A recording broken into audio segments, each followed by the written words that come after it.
Hi, everyone, and welcome to the first session of Archaeology of the Final Decade, System Design in Research and Exhibition Making with our instructor, Vali Mahlouji. So I'll just read Vali's bio really quickly. Vali Mahlouji is a curator, advisor to the British Museum, Art Dubai Modern, and Bauman Mohassis Estate, and director of the I'd like to introduce my work as that of the archaeologist or the psychoanalyst. The psychoanalyst. Sorry? Sorry, go ahead. Oh, sorry. He is the founder of Archaeology of the Final Decade, a nonprofit curatorial platform that excavates accounts of culture which have remained obscure, banned, or lost through material destruction. His work has been shown at Tate Modern, London, Garage Museum of Contemporary Art in Moscow, Savvy Contemporary in Berlin, Whitechapel Gallery London, the Dhaka Art Summit, Dhaka, Arnolfini, Bristol, Foam Amsterdam, Maxi Rome, Musée d'Art Moderne, Paris, the Bergen Triennial, Open Eye Gallery in Liverpool, Sursok Museum Beirut, and Asia Cultural Center Gwangju. His projects include a utopian stage at Whitechapel Gallery, which was nominated for Best Exhibition by the Global Fine Arts Awards in 2015, and Kava Golason Prostitute, 1975 to 77.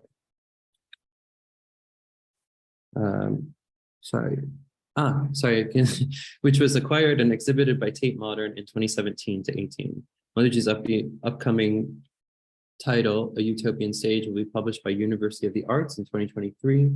Was born in Tehran, Iran. Vali Mahlouji gained his foundational training in the disciplines of archaeology, philology, and psychoanalysis at the University of London, School of Oriental and African Studies, and University College London, and the Anna Freud Center. He lives and works in London.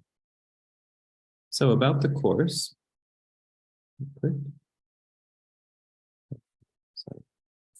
So Archaeology of the Final Decade, System Design in Research and Exhibition Making is a one-credit course. The ideas discussed across 4 sessions of the seminar cover the theoretical, methodological, and formal frameworks for a new form of exhibition making, while considering the ethics and politics of condemned, obscured, and precious art histories.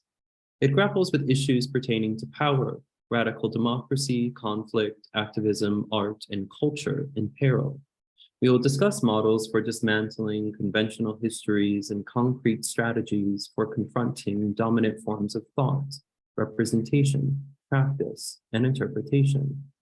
Based on the instructor's previous series of exhibitions under the rubric of Archaeology of the Final Decade, the models discussed in this seminar are forensic investigations, constructive system designs, and performative counteractions to escape, bypass, or refute pre-existing knowledge systems and their manifestation in art, culture, and exhibition making.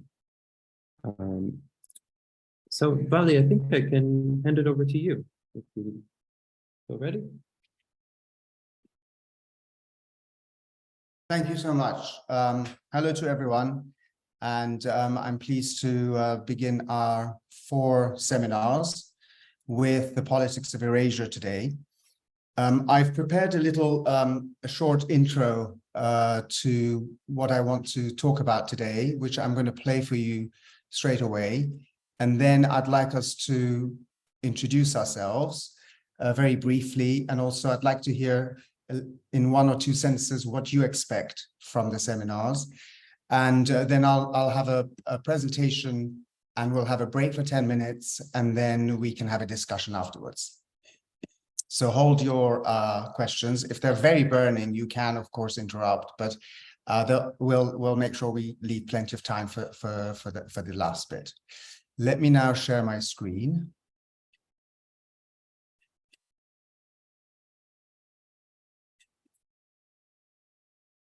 Okay, please tell me if it's now shared. Yep. Yeah? Yep. Okay. I like to introduce my work as that of the archaeologist or the psychoanalyst. simply for the reason that my work often starts from traces, marks, tracks, clues, contours, injuries, deposits, or barely visible vestigial remains.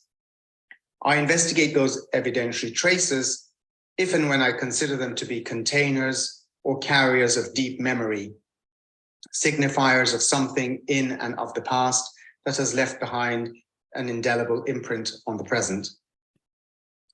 My work is about looking, in the Benjaminian sense, for radical potentials embedded within those sites. As excavator, I aim to devise strategies across a whole range of constructs, historical, physical, mnemonic, sensory, to extricate, ignite, or insight from the there and elsewhere into the here and now. Photography plays a big part in my forensic work. Before I begin to further describe my interests, I would like to make a series of clarifications. I'm acutely aware of my own self-identification with the situations that I depict.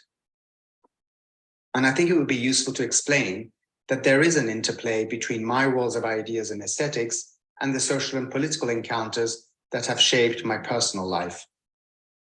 The dynamic interplay between the two is integral to my practice. When considering my tight focus of interest, I am aware and mindful of the psychologically and politically layered topographies of speaking on behalf of the other, and the complex psychoanalytic and power relationships that are constructed and negotiated between the forensic lens and the object or subject of study. In what follows, I aim to draw attention to the relationships between trace and memory, photograph and document, fragment and whole, ruin and monument. I'll also discuss the visibility of the invisible, the relationship between absence and presence, the absent presence. Throughout my body of work, I engage with forms and methods of historicization. In that regard, this talk bears in mind the relational dynamics between chronicle and history, fact and discourse, objective truth, and narrative or experience. I'm interested in how images can capture the auras of events. I'm constantly conscious of topographies of grief when analyzing the work. A central question beckons: do the documents I work with, individually or in series, constitute eulogies or elegies? Or do they act or stand as incontestable forms of resistance or militancy?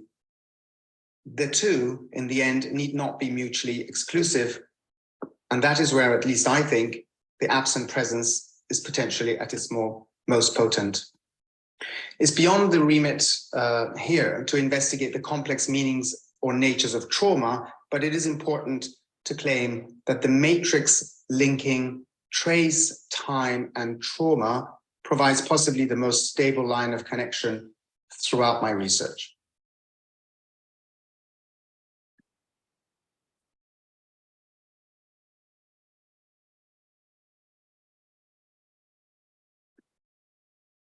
Here we have a photograph of a park with a large artificial lake situated in a south-central neighborhood of Tehran, the city where I was born.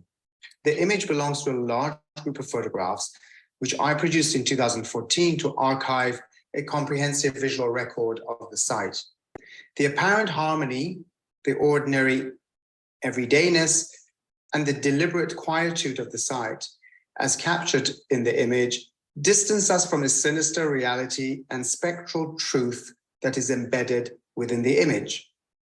Underneath and below the park would be the ruins of the old red light district, which was destroyed in a violent and deadly mob attack one day in 1979, and later bulldozed flat and totally erased by the state.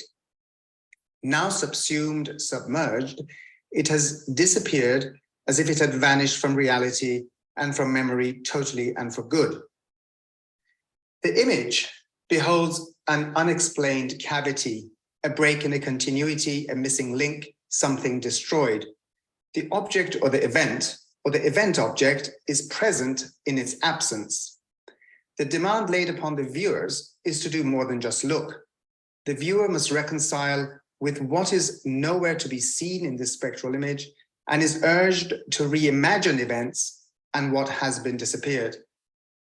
I aim for the photograph to make demands of us as observers of the aftermath to recognize the nothingness, the spectral evidence that is contained within the site as monument, to compel to memorialize the event that has now vanished out of time, to behold the event trace as memory and as monument, to be a witness. We must reckon with and reflect upon the precise nature of justice, the anonymity of death, the violence of erasure, while contemplating the space and its aura. The hollowing of physical evidence complicates the relational dynamics of history, document, and photography, and it challenges the nature and status of reference itself. The visual representation has not produced a historical document or an evidentiary proof of truth. The physical act of eradication is nowhere to be seen. What the photograph has imprinted is the haunting memory trace of that truth. The spectre of violence remains embedded, memorialized, and memorized in the physicality of this site. The event referent may be absent, but it has forever contaminated the site. And the absent event object will remain embedded as an imprint. Here, knowing is not hinged on the evidentiary status of the photograph, but on its ability to contain and elicit the memory of a historical truth.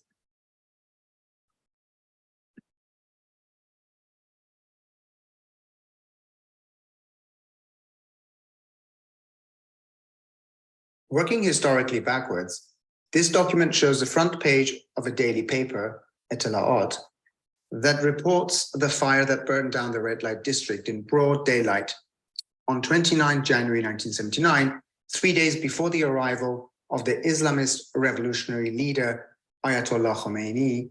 The citadel of Shahrenor is set on fire by mobs.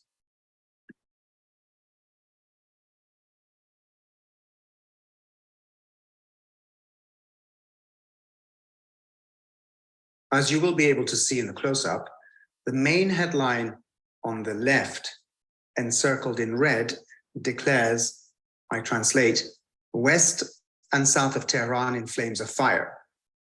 The article lists below the headline the areas affected by the fire: the citadel of Shahrenor, Tehran's most famed cabaret venue called Shukufeno, beer factories and liquor stores.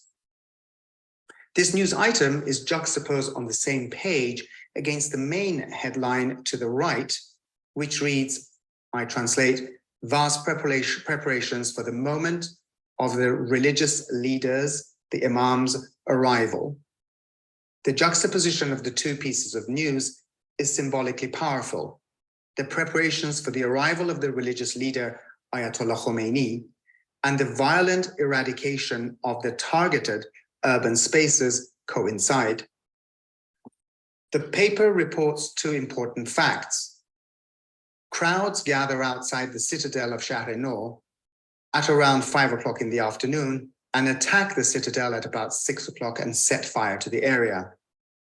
The fire brigade stands back while the area burns down. Instead, it issues a statement declaring that it will refrain from fighting to put out fires that are ignited by the will of the people.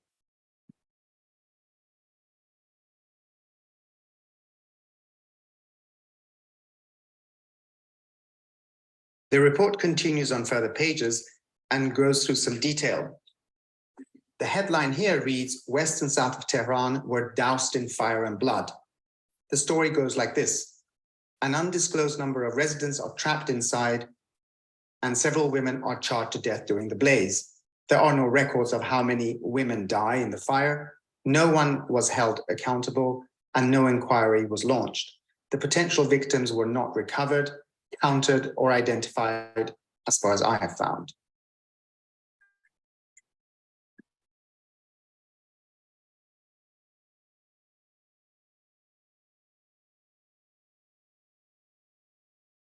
However, I was successful in finding that the fire was documented in photographs and films by photojournalists, including Magnum photographer, the late Abbas, and Kamran Shirdel. Here we see visual documents from the events of the day. These photographs were taken by Kamran Shirdel. On the left here, we can see the army and the people standing by.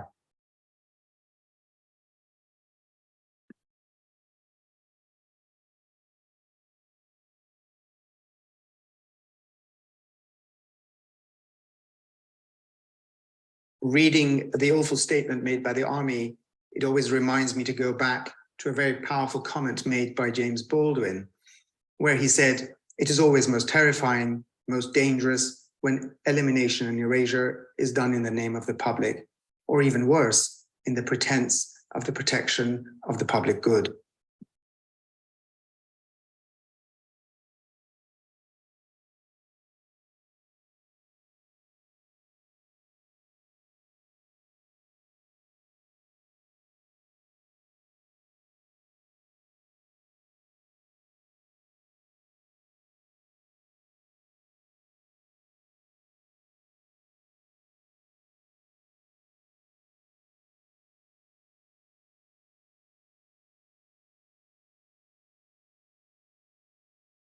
This photograph belongs to the photographer Abbas. It shows the charred body of one of the victims being carried on the shoulders of a mob of men, as trophy perhaps, or as evidence. You can make out the contours and the shape of the body if you look closely, with the head to the left, then the torso with the knees bent towards the stomach. Abbas published the image in his book entitled Iran, La Révolution Confisquée in 1980. He was then interrogated by the Islamic courts after the book's publication. His caption reads, "Tehran, January 1979. A revolutionary mob exhibits the burnt body of a presumed prostitute as evidence of the atrocity of the Shah's regime. The mob had just set fire to the red light district in Islamic purifying fire." When I traced the photograph, Abbas was uncomfortable to allow me to re-exhibit his image. He expressed his wish for the image to remain out of public circulation.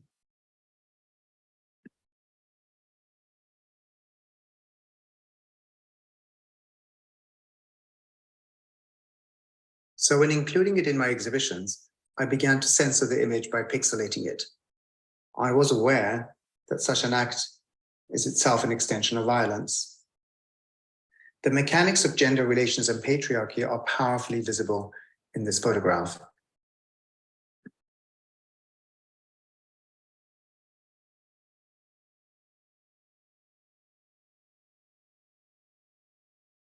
The vestigial aura imprinted in the apparent innocence and ubiquitousness of the material fabric of spaces forever refers to a catastrophic time of never to be seen again and its insufferable memory. The ominous quietude symbolizes the unfathomability of the sudden and shocking experience that has had to remain silent and denied, the invisibility of an incomplete loss, the lack of agency experienced by survivors, and our own impotence as spectators. The core of my practice focuses on absences, silences, what I collectively refer to as sites of disappearances.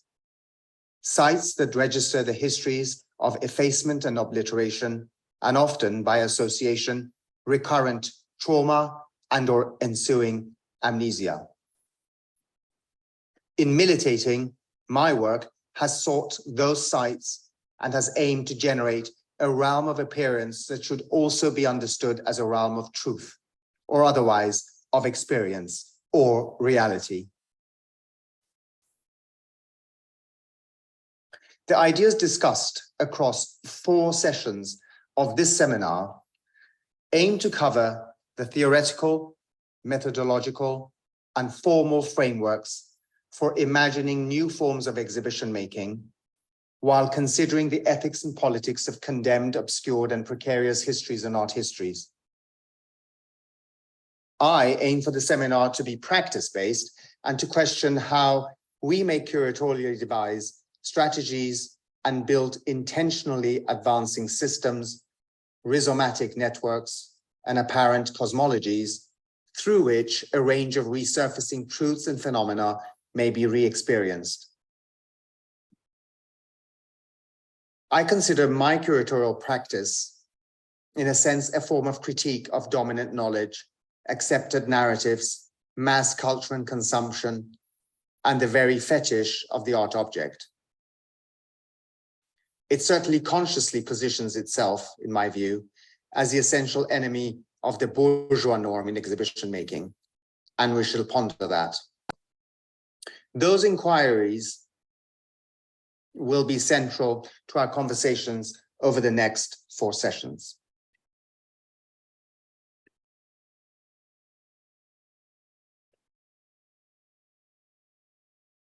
Okay. So I wanted to set the tone for what we want to speak about, and also at the same time introduce myself. Could we take some time now to go around and say hello and hear from you, your name, and also in 1 or 2 sentences what thoughts and ideas you have and what you expect from our 4 sessions together. Where should we start? I can call people out. I can just go with my list. So the first person I have is Agatha.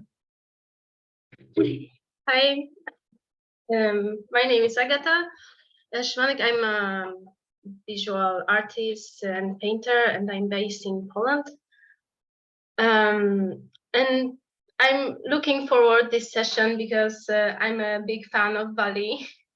And I'm curious about his project, the Archaeology of the Final Decade. So it's basically this. So thanks. Thanks. You. I will go to Encore. Hello, I'm Ankur. I'm based in Rajasthan, India. I'm a visual art practitioner and did my studies in painting specialization.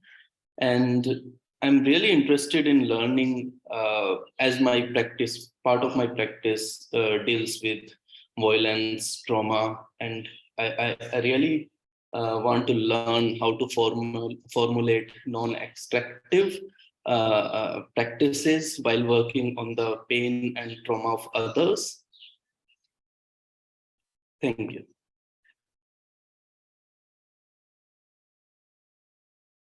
Thank you. And I'll just say, yeah, anybody who has a bad connection or is on the move and might be picking up a lot of sounds, feel free to send your introduction in the chat and I can read it out loud.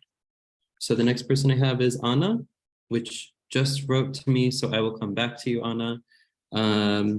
So Dagmar.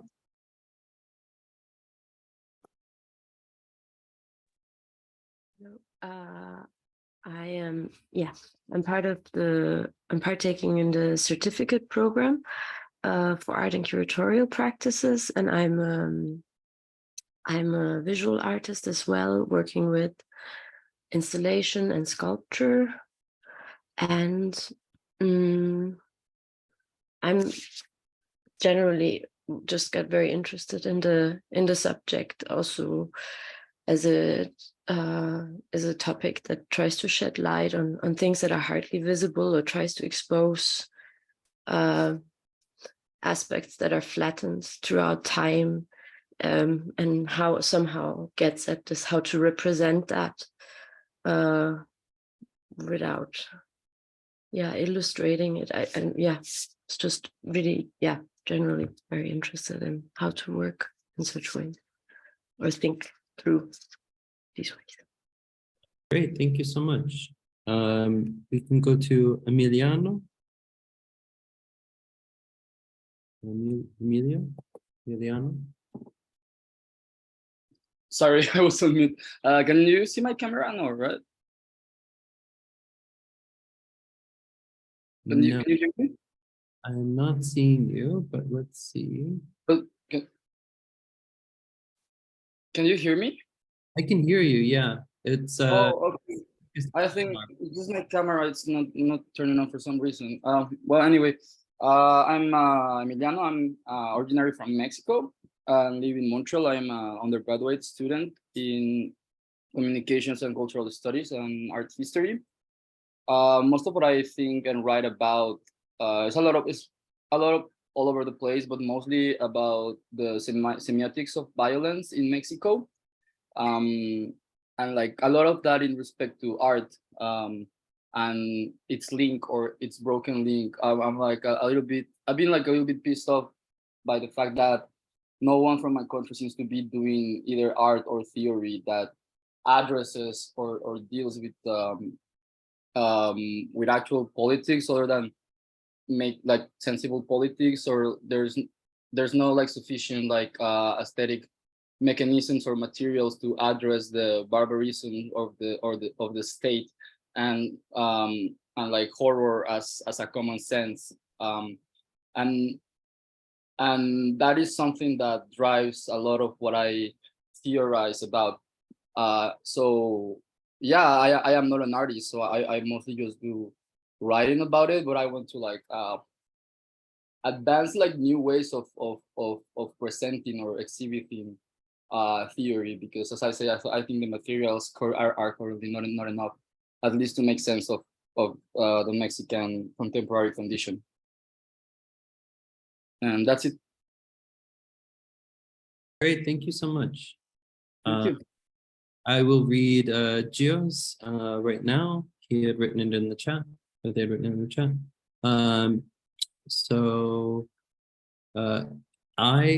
Gio, is a filmmaker from the Philippines. Their work is concerned with the intersection of the personal and historical in moving images, particularly responding to the increasing militarization, state terrorism, and violence in their country. Given the topics we're headed to, they hope to get to share and gain more ideas for film projects that they're developing. Great. Now we'll go on to Gregory. Hi, I'm Gregory Van Wagen, and I teach philosophy at a community college in Oregon in the United States. I'm in the West Coast, so it's barely 6:30 a.m. here where I'm at. I'm very grateful for the new center. There's no, I guess, outlet for this sort of material where I'm living or any place close by. So that's me. Thank you. Good to see you again. Let's see, Gregory. Isabel's I have here. Sorry, just going back and forth. I'm just going to read it straight out, not change the pronouns. Hi, I am Isabella, visual artist from Brazil, currently in Paris. I am interested in a practical approach regarding system design within art practice and how it can be informed by rethinking exhibition design. I'm interested in non-human agency and how it manifests through art practice with a Latin American perspective. Thank you, Isabel. Isabella, sorry. And Jesus. Hi, Vali, nice to meet you. And hi, Nick. I'm very happy to see you again. Well, my name is Jesus Ponce. I'm a Chilean writer and researcher. I write experimental novels. And I'm here because the title of the seminar is really amazing. And it's really, I don't know how to say, it's really evocative. So when I read the description, it's like, oh, wow. So I'm here because the thing's interesting and the lectures is really amazing. So yes, I think it's for curiosity. That's the way. So thank you so much. Thank you. And good to see you as well. I think I'm saying the name right, but I'm not totally sure. Cares. Is that correct? I apologize. Hey, hello everyone. This is Haris. I come from Greece. I have a background in architecture and I'm a project assistant at an electronic music festival. I'm very interested in this seminar, and I was triggered to work with my experience and background in communities of far right in contemporary Greece, and the aesthetics and all the experiences I have had within these. So I think this seminar is a good place to start. Thank you. Marco? Hello, everyone. I'm Marco Bene. I'm half Hungarian, half Austrian, but I grew up in Spain. And I studied art history at Goldsmith. And now I'm currently in Budapest doing research about the Hungarian New Avant-Garde. So the beginning of conceptual art in Hungary during the Eastern Bloc. And I'm actually very interested to see how this course grounds or feeds my research. Thank you. Thank you. Maria?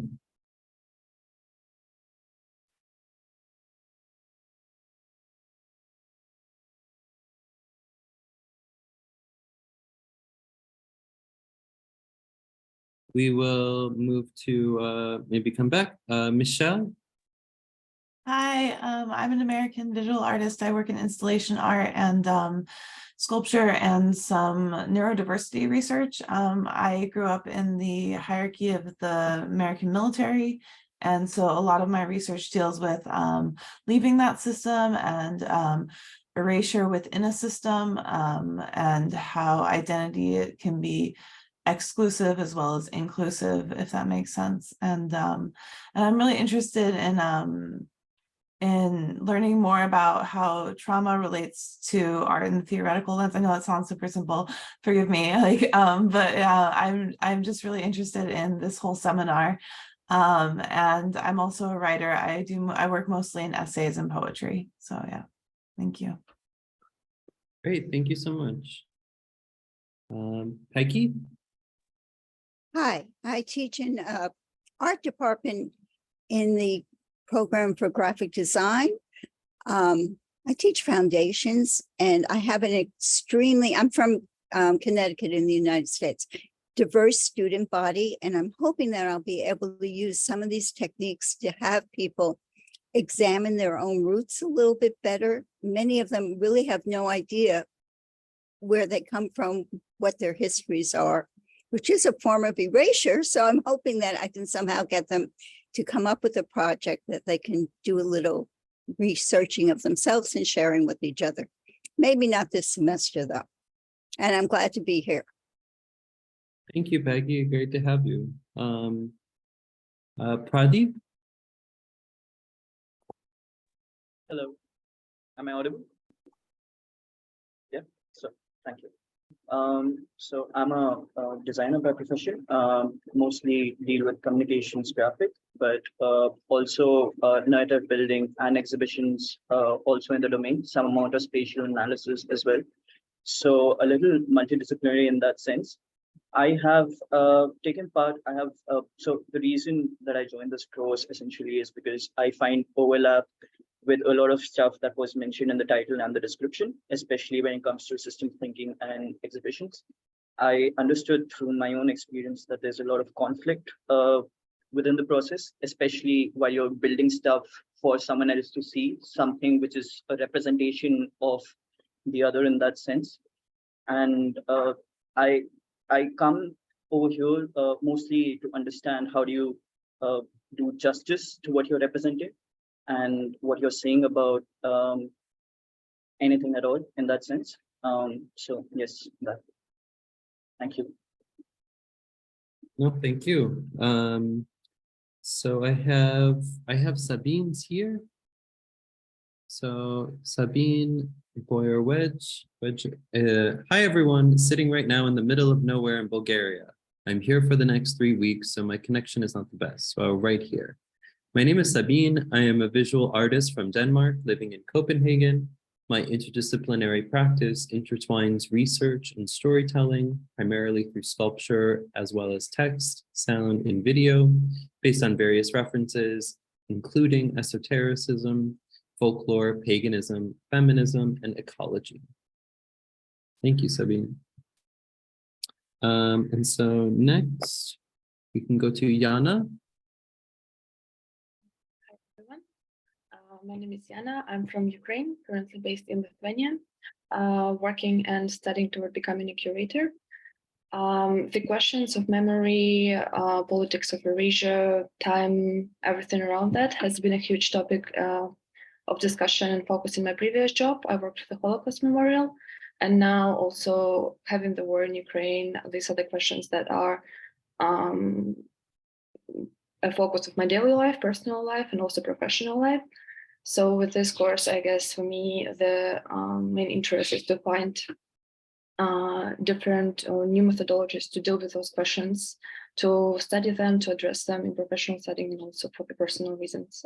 It's also, I think, a great space for my own exploration.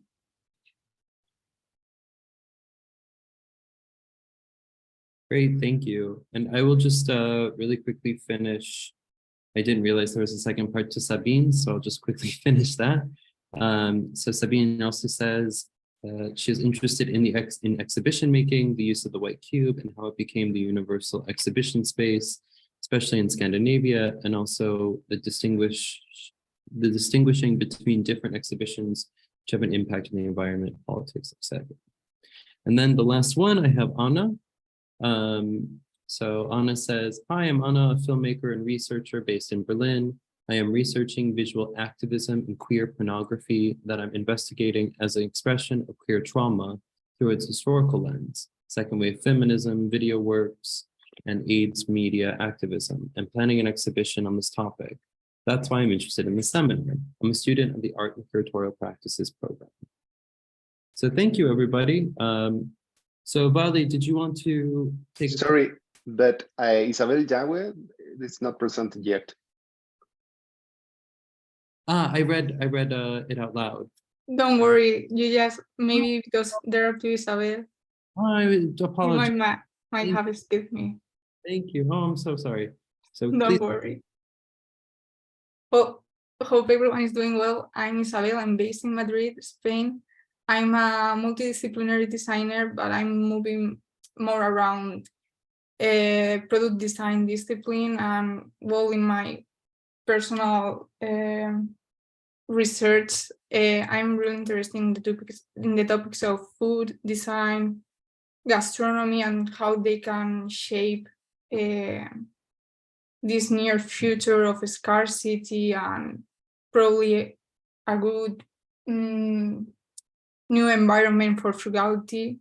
And well, with this seminar, I'm really interested in learning about curatorial practice, exhibition making, this type of research, because I have zero knowledge on that. So I'm really looking forward to learn a bit more. But thank you so much. Great, thank you. Was that everybody, I think? So I think we can actually move. Vali, did you— No, you skip Reza too. Is Reza there? Oh, Reza. I'm actually not Reza sure. Adrestani is there. I can see. Yeah, Reza, sorry. Not a problem. Hi everyone. My name is Reza Adrestani. I'm an architect, an artist, generally painting and sculpture and ceramist, but my educational background is on architecture.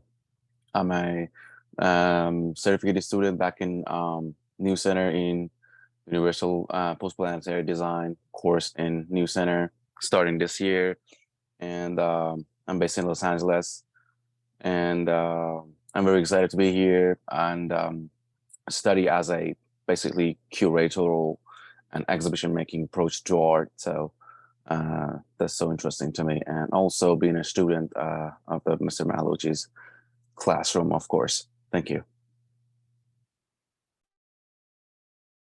Thank you. Okay, anybody who I left out? I think, okay, I think we can move on to the— Vali, did you want to go into a break now, or did you want to move into the into your lecture? No, I think I was going to go into the lecture, and then have a 10-minute break, and then we can have all the discussion. How's that? Does that sound good? Yeah. Okay. So I'm going to share my screen again.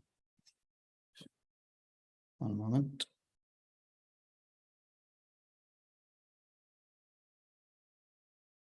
There. Is that good? Yes. Yeah. But it's not in the presentation mode, it's in the edit mode, I think.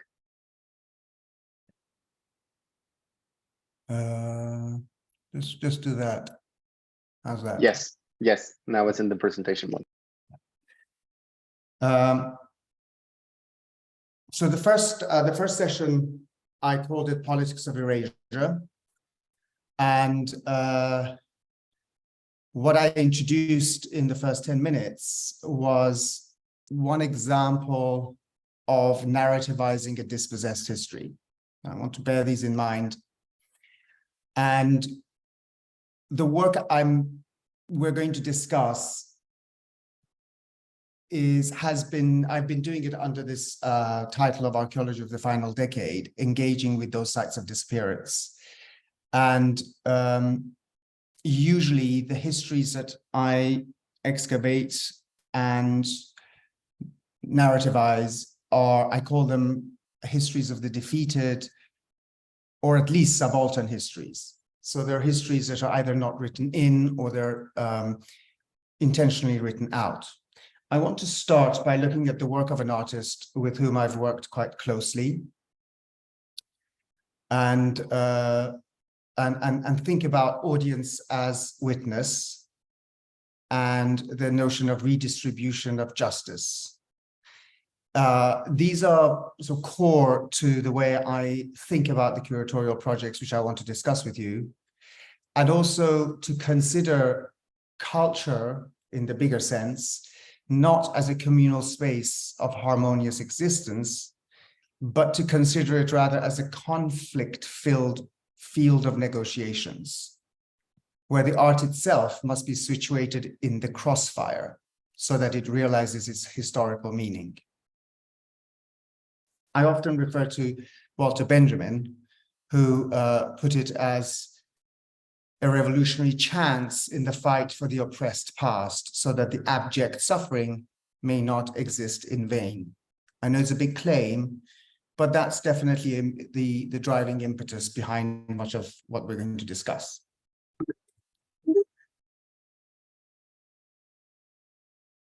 So I wanted to start with the work of a photographer called Harrer Sarkisian. You probably have seen his work, especially in the last few years, where he's had a retrospective traveling around touring. He did a series in 2008 called Execution Squares, and a lot has been said about those photographs. This series depicts public execution squares in 3 Syrian cities. Important to bear in mind, this is before the start of the war, or the civil war in Syria. The 3 Syrian cities are Aleppo, Latakia, and Damascus, 3 important cities. The images are taken at dawn, at about the time when the death penalty is officially enacted by hanging. The images show the sites where those hangings are enacted, although none of them document the actual act of execution. These squares, gently lit at dawn, look like any other. They're urban settings with old, new, or unfinished residential or commercial constructions, tarmac streets, concrete, weathered surfaces, shrubbery, palm trees, cables, parked cars, signs, notices, adverts, street lights, like any ordinary urban setting.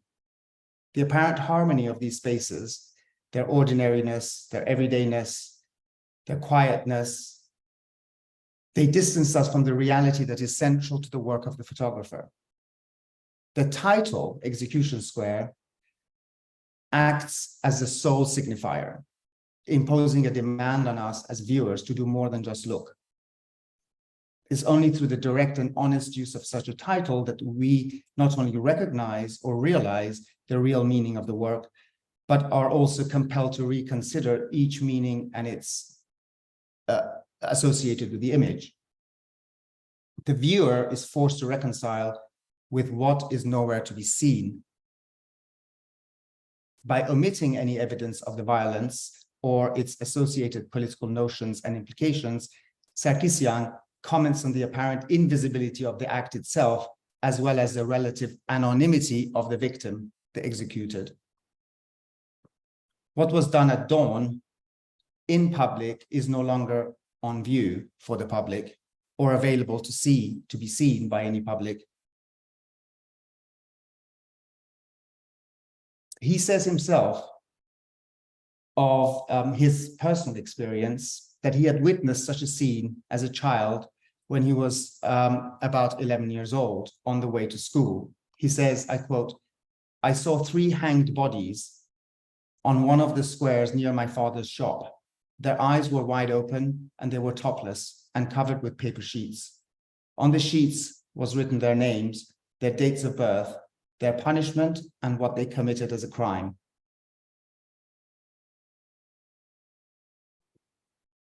In critically evaluating this group of work, I've been primarily interested in the various ways in which Sarkisian's practice engages with what I call oratic traces, and the mechanisms by which those traces stand in as object, they stand in as evidence, or they stand in as the event.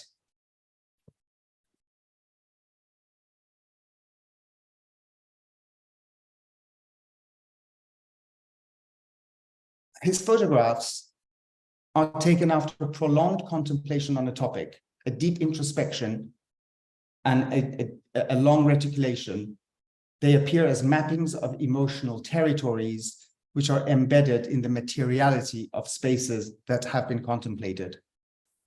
When considering his meticulously tight focus, it is vital to consider, as it is with my own work, the psychologically and politically layered topographies of speaking on behalf of the other, and the complex psychoanalytic and power relationships constructed and negotiated between the photographic lens or the art object, or even the exhibition in my case, and the object/subject.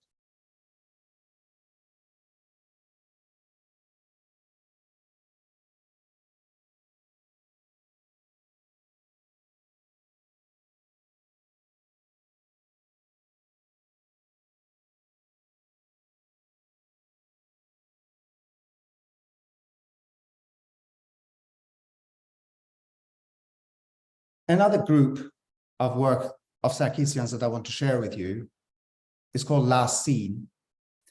And it was one of his more recent works, I think from 2019. And he has photographed the last site where a disappeared person was seen by the member of their family.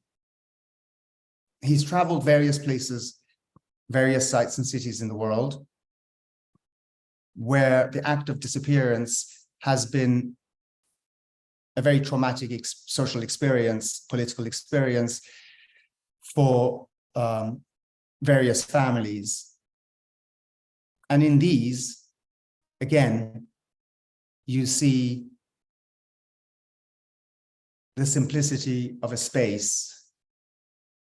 It's interesting to look, for example, at the half-open door, which may suggest somebody has just left, or somebody's expected to walk in, or some event is about to happen, or is being beckoned to happen. There's something pregnant in the picture, and the light above is lighting the entire event. The event that isn't there, but the viewer is pulled into some form of imagination as to what may be coming in or going out, or what is expected or yearned. Similarly here, the door open, 2 cushions angled, as though somebody's just got up and left. A fluorescent light above the door. Of course, these are exactly as the rooms are found, but it is in the framing that Sarkisian creates these very, very powerful, very quiet, somber images that apparently are simple and say nothing. Without touching anything in the room itself, they're not scenographed. But it's interesting that the happening of the light above the doorway signifies something again about that open door, what is beyond the door, what has happened beyond the door, who has left through the door, who hasn't come back through the door, and the darkness on the right side of the photograph instead. Here again, a long corridor, like a tunnel leading into something very dark, and an object like a ball. This is a ball in the corridor, a football. Somebody has either left behind or is coming to pick up, or or a game unfinished. Or again, it suggests something, some event, without telling us more, leaving the rest to imagination. And the tunnel is intercepted by that light that comes through that opening halfway through.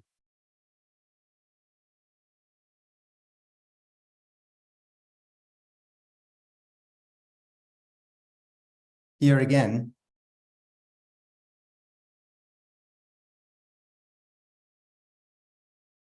the image makes us think of a conversation that was left unfinished.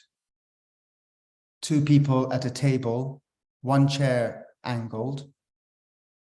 There's a telephone in the background, as though somebody's waiting for a call to happen. It's an ordinary room with suggestions of some form of action, some form of occupation, some event, some human plot, otherwise unknown.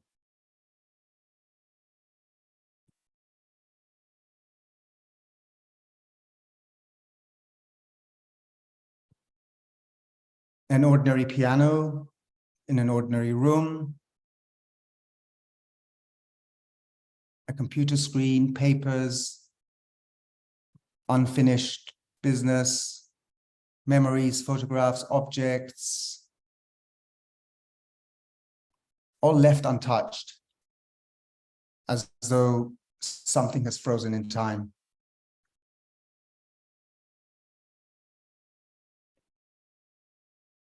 Now I want to go to the to refer to Ulrich Baer's book, which was on our reading list, called Spectral Evidence, the Photography of Trauma. In chapter 2, which is called To Give Memory a Place, Contemporary Holocaust Photography and the Landscape Tradition, he reprints two important photographs that I want to talk about. The first one is by Dirk Reinartz, and the second one by Mark Levine. Baer claims, and I quote, "The exactitude devoted to portraying this place betrays the photographer's interest and a familiarity that contrasts with the site's lack of conventional visual appeal and its absence of identifiable markers. By using the large panorama format normally reserved for sweeping vistas to capture a rather confined space, Dirk Reinartz deepens our impression that at some point in the past, this opening in the woods was cleared for a particular purpose. But why does nothing grow in the sandy patches at the front? At first, we mistakenly assume that these bare spots lie at the picture's center, but they are in fact a good 2/3 of the way down from the upper margin of the print. If the perspective achieved in this image pulls us in, these patches keep us from fully entering the photograph. The pines on the margins of the visual field, which had first blended with a rather uniform and decidedly secondary background, now emerge as sentinels of darker, of a darker forest located just behind the confines of the tree. So when we look at the image here, what Bear is telling us to look at is these in the foreground, these pines, and on the right-hand side, they're sort of shorter, as if they'd been cut and they're regrowing.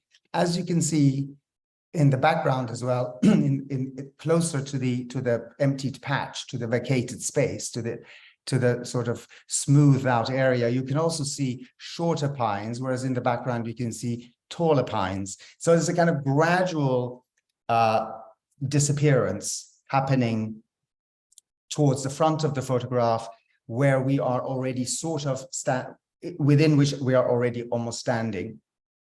And the compelling question when you look at something which has, as Barra claims, has no aesthetic pleasure in it, in effect, or no sort of evidence of anything in it, is this disconcerting question of, why am I looking at this place?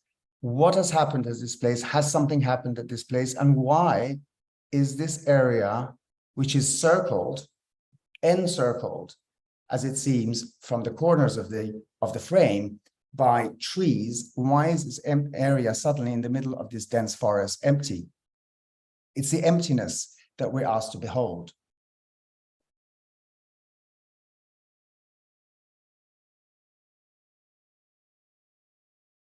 The second photograph that he publishes in the book is one by Mikhail Levine.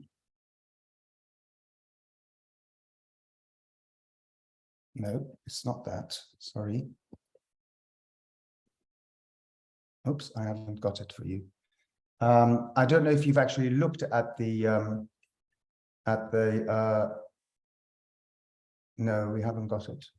At the other image, but it similarly shows an empty space which has a kind of a marsh on the right-hand side, and the marsh is sort of angled towards the bottom of the photograph, towards the left. Something as though, as Barra says, as though the water will be spilling out of the edge of the frame. Barra again comments how Levine places a viewer before a landscape whose spatial dimension is on the verge of collapsing into flat abstraction. Trees dissolve into thin air, stalks of grass beneath our eyes melt into soggy ground. But this picture, if it harbors a story, it's a story about the transformation of the depth of the landscape seen at the bottom of the print into the uninhabitable terrain and the abstract whiteness near the top. Do you want me to get the image out, or can we just go with imagination? Okay. Our eyes trained by habit infer the space and perspective of the image, and thus our own position in relation to the site, by translating the print's shade of gray into suggestions of proximity and distance. The deliberately created tension between the print's landscape character as a setting for experience and memory and the abstracted depiction of inhospitable terrain puts the viewer into a peculiar position. We're allowed to enter a site that will not fully accommodate our view of it. The illusion of space in this picture does not engender at all points a sense of place.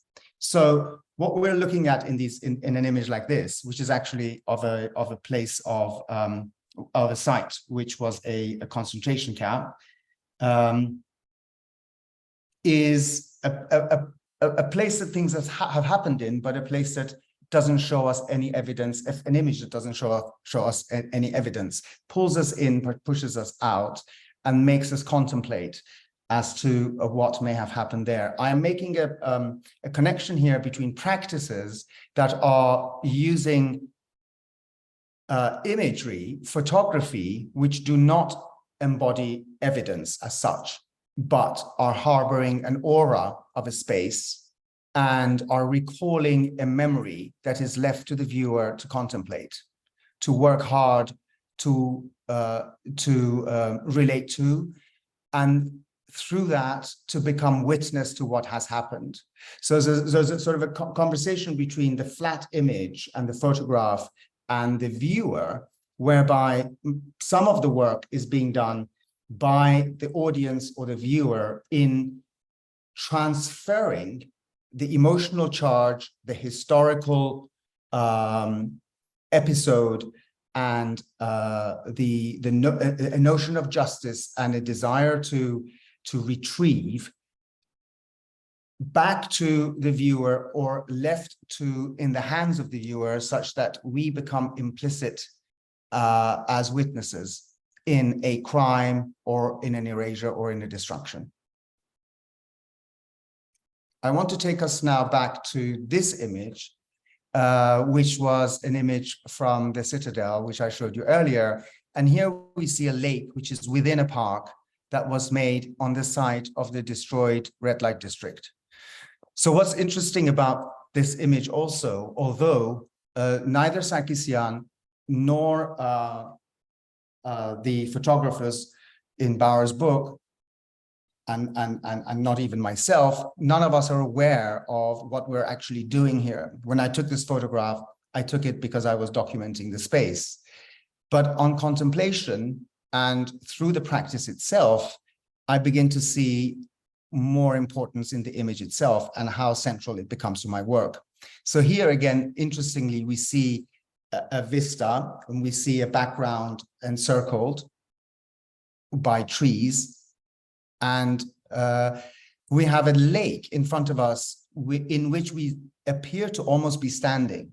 So whether that water is inviting us in or pushing us out, whether we are in it and what it means if we are in it are all left to us to, I suppose, grapple with as we look at the image.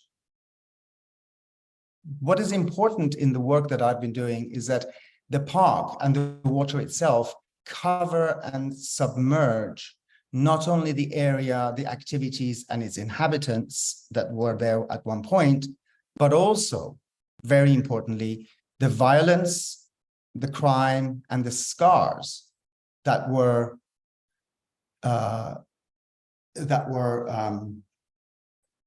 left upon the site and the inhabitants, the activities, and even the landscape.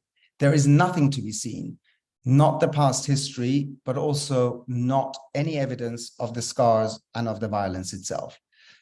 So that quiet water holds the event memory and acts in itself for me as also an event object where the violence actually happened.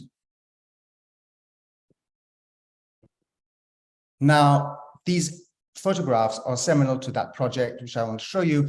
They were taken before all of this in 1975 and 1976 and 1977 by a documentary photographer called Kaveh Golestan. They are of the residents of the red light district, and he spent about 2 years there through the Office of the Social Work, and he befriended many of them and produced a seminal group of photographs. The photographs were seen only for a short period of time, about 10 days in 1978, and then never seen again until I recovered them from the photographer's house in Tehran and started exhibiting them in Europe and in Asia, but never in Iran. Now, the contrast between these images in 1975-76 of the women and this, which is on the eve of the takeover of the Islamists in Iran, is very powerful in the exhibition. This is I'm going to show you a clip of a film that was made in 1966 of the residents, so that we enter the space of the Citadel as it was functioning before it was destroyed. تحدیدم که البته من دختری 17 ساله‌ای بودم بودم زدن آوردم توی محیط کی بودتون زده؟ یه نفر اصلا نمیشناسمش حالا نمیدونم مرده که زنده بعد در ضمن من پول زد با شهر نو با 1 گیلاس مشروب بجای من بند. اون وقت من یواش یواش اونجا موندم. الان در حدود 35 سال من تو این محیطم. در این 35 ساله 6 ساله که این کلاس باز شده، بس که به من گفتن من دیگه 2 سال حالا دست کشیدم آمدم بیرون. از اون محیط کثیف اومدم بیرون. الان چیکار می‌کنی؟ الان پرتقال فروشی میکنم و زندگی من از همون پرتقال خوب میگذره. خرجمو در میارم. از این پرتقال فروشی راضی هستم. ولی من احتیاجی الان به یک گلی میذارم به یه دست وقتخوابی که توش زندگی کنم. بخوابم. خیلی بهم سخت میشه. شما چند وقت تو این کلاس اینجا هستید؟ من 6 ساله که تو این کلاس میرم. خانم اکابریان خیلی به من محبت کردن. خیلی به حق من مادری کردن. از کنم خدمت شما من فرستادم مجله زن روز خانم زعفرانی از 50 تومن به من کمک کردن.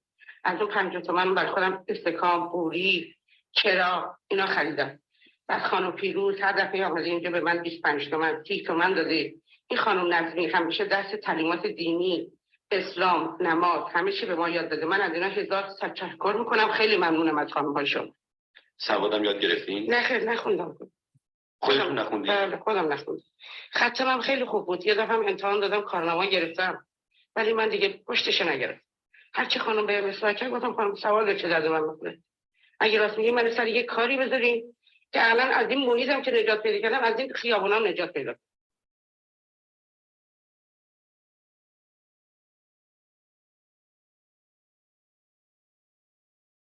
These are more examples of the photographs of Kafgolistan.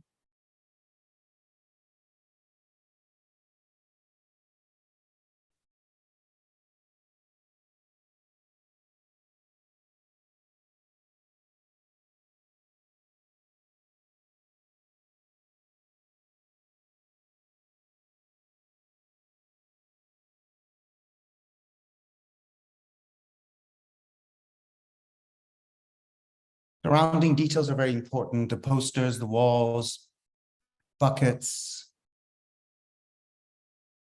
or the other objects like this cat,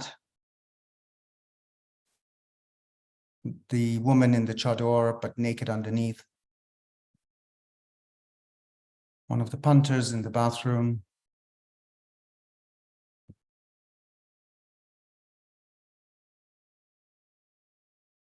the peeling walls, the wallpapers, the beds.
Laila, Nafara, Badakara, Gardan, Puntadara, Costa Dagam, Padani Sara, Dia, Laila, Dia, Dia Laila.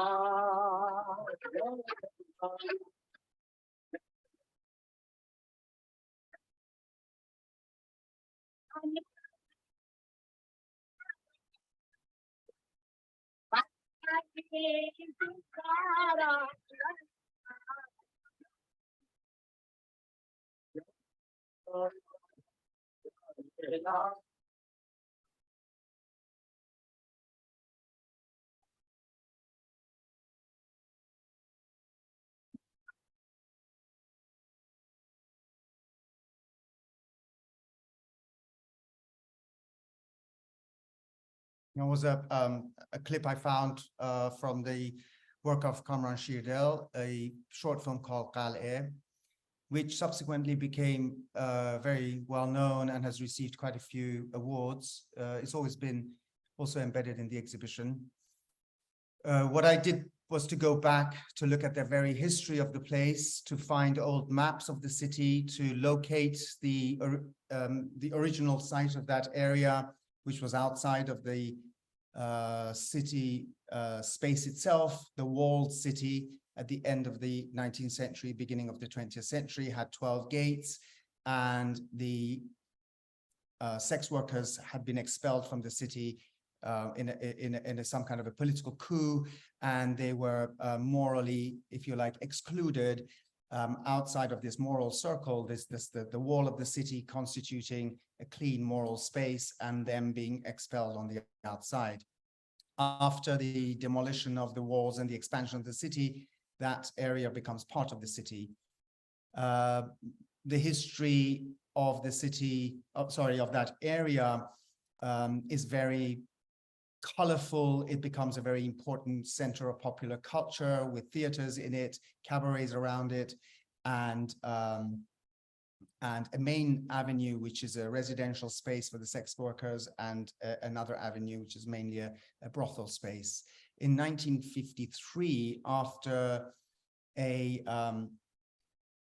coup d'etat, political coup d'etat in Iran, which overthrew the government at the time, the military government that took over decided to enshrine that space within a wall, if you like, re-inscribing a moral circle, excluding that space as a ghetto from the rest of the city.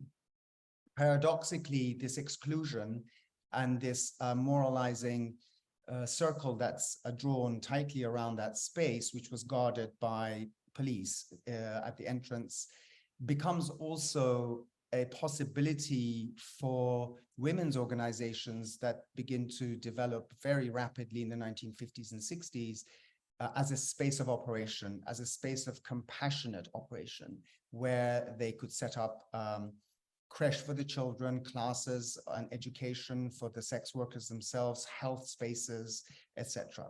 So it's a very interesting concept, this ghettoization of the area. But it is also very important to understand how the invisibility and the visibility of this the sex work and sex working and the sex workers is very important in the city of Tehran, as it is in many other places. I recovered some photographs here by Ali Khadem, which were probably taken in the 60s. Here it shows a typical courtyard of one of the houses, women sitting bare-chested there. In the doorway, you can see a man peering inside.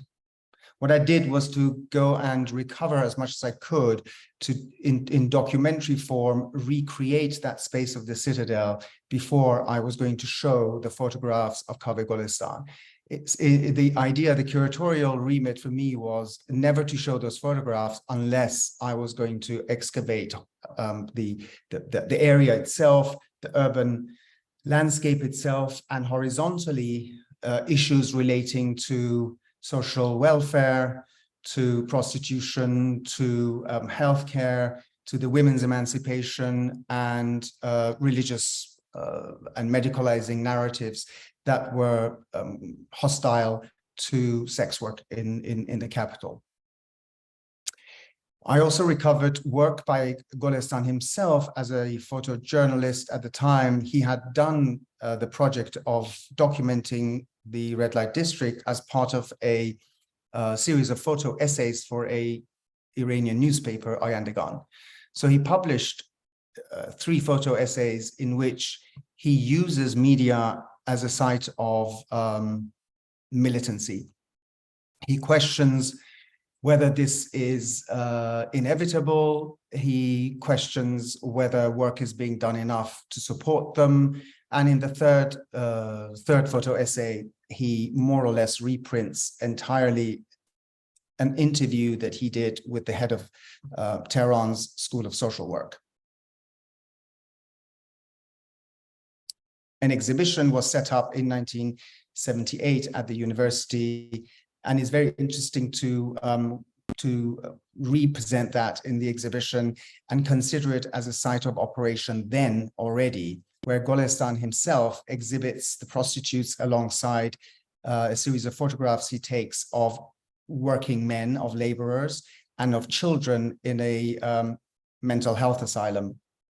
He essentially creates a triptych of man, woman, child, and creates some kind of a triangular dynamic between dispossessed womanhood, dispossessed labor and manhood, and abandoned childhood. He positions himself as a harbinger of truth for the oppressed, as a radical activist summoning public opinion into action by breaking through the moral circle. Through the transgressive act of public exposure, he negotiates a confrontation between his subjects, the marginalized, forgotten, and forbidden, and the mainstream. The ethos of the exhibition is diametrically opposed to the idleness of the chattering metropolitan intellectual class to which he belonged himself. Newspapers pick it up, and the media responds strongly and affirmatively to the exposure of the photographs. There's wide coverage of the exhibition, and it's listed under Critics' Choice by the Daily Ayandegan on its very opening day. The exhibition attracts unprecedented number of visitors. Despite its social charge, Golestan frames his work artistically, emphasizing that we must look at the photographs formally as portraiture. What I found in his notes is him saying, I consider this an exhibition of portrait photography. This is the context within which I frame the work. Naturally, in order to portray the reality, I have ensured that some of the sitters are portrayed within their individual setting. This was possible in the context of the prostitute and worker series, but not when I photographed the children. There, I literally had only 10 minutes.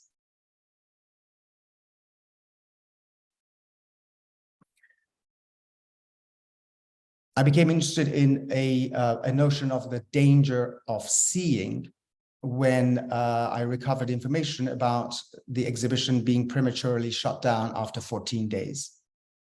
No reason was provided for the closure of the exhibition at the university. 2 university employees resigned following the forced closure. This is a material I recovered from various newspapers of the time. A mainstream media actively upholds artistic freedoms. Demands for an explanation about the closure reappear 2 months later also in mainstream newspapers. The Queen herself orders an investigation into the censorship. The prostitute series is never seen again, except for a sneak preview at a gallery called Seyhun Gallery, an important one in Tehran, at a stand that they had at the Tehran Art Fair in the same year. And the photographs were never seen again until our archaeology final decade excavated them in 2014 and exposed them through a series of exhibitions.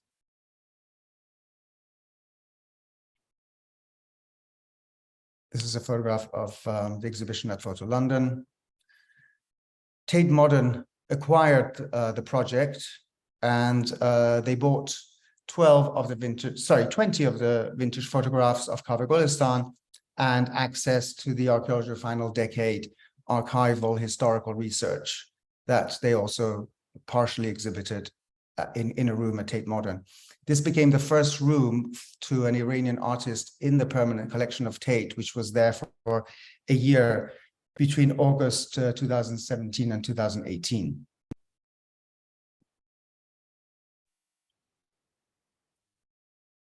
I investigated the shift in attitude towards sex work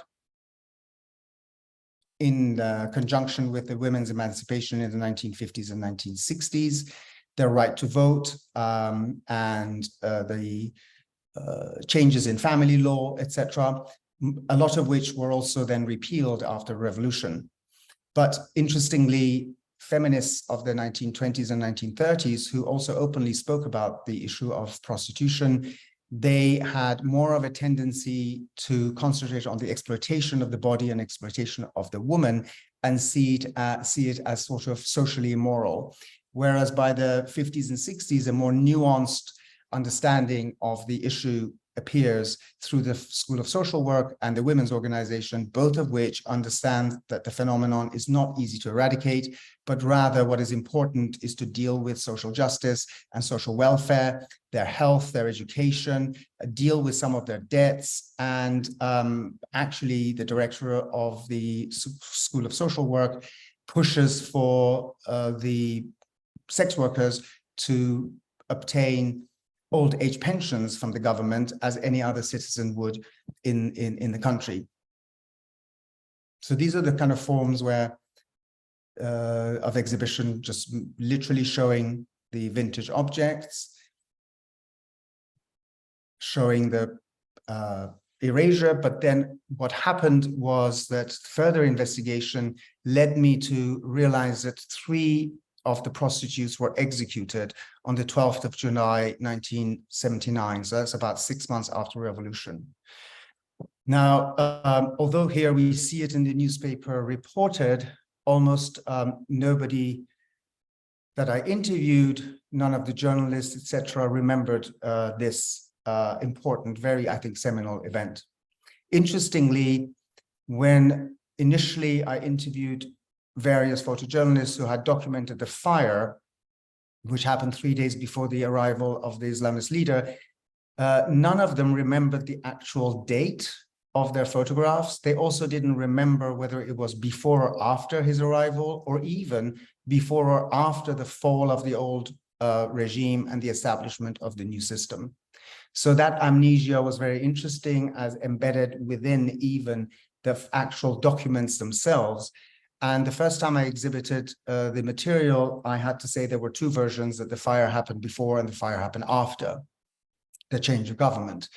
But through the process, through the advancing research, I then discovered newspapers which actually documented, and I shared the information with you there. But what happened, which was more important in a way for me and for the project and for this criminal plot, because somehow I see this whole exhibition setup as a form of building a plot in a kind of trauma drama, or in fact, a kind of a crime story, if you like, in this case, where when I discovered that 3 women were executed. Now, further investigation showed that women in pre-revolutionary Iran in the 20th century were not executed in Iran. So we have something around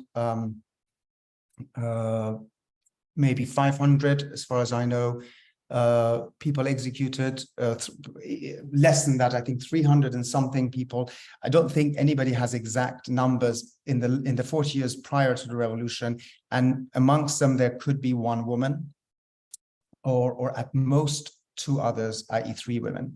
But within 6 months of the Islamic Revolution, 3 women are executed, and those 3 women are chosen from the red light district, the madams of the red light district. So they become the kind of soft targets for the initiation of a reign of terror, whereby many women, of course, are executed in Iran. And Iran holds one of the highest numbers of executions in the world. In fact, it holds the record number of executions per capita, at least for the last decade, wherever there is information available, i.e. China.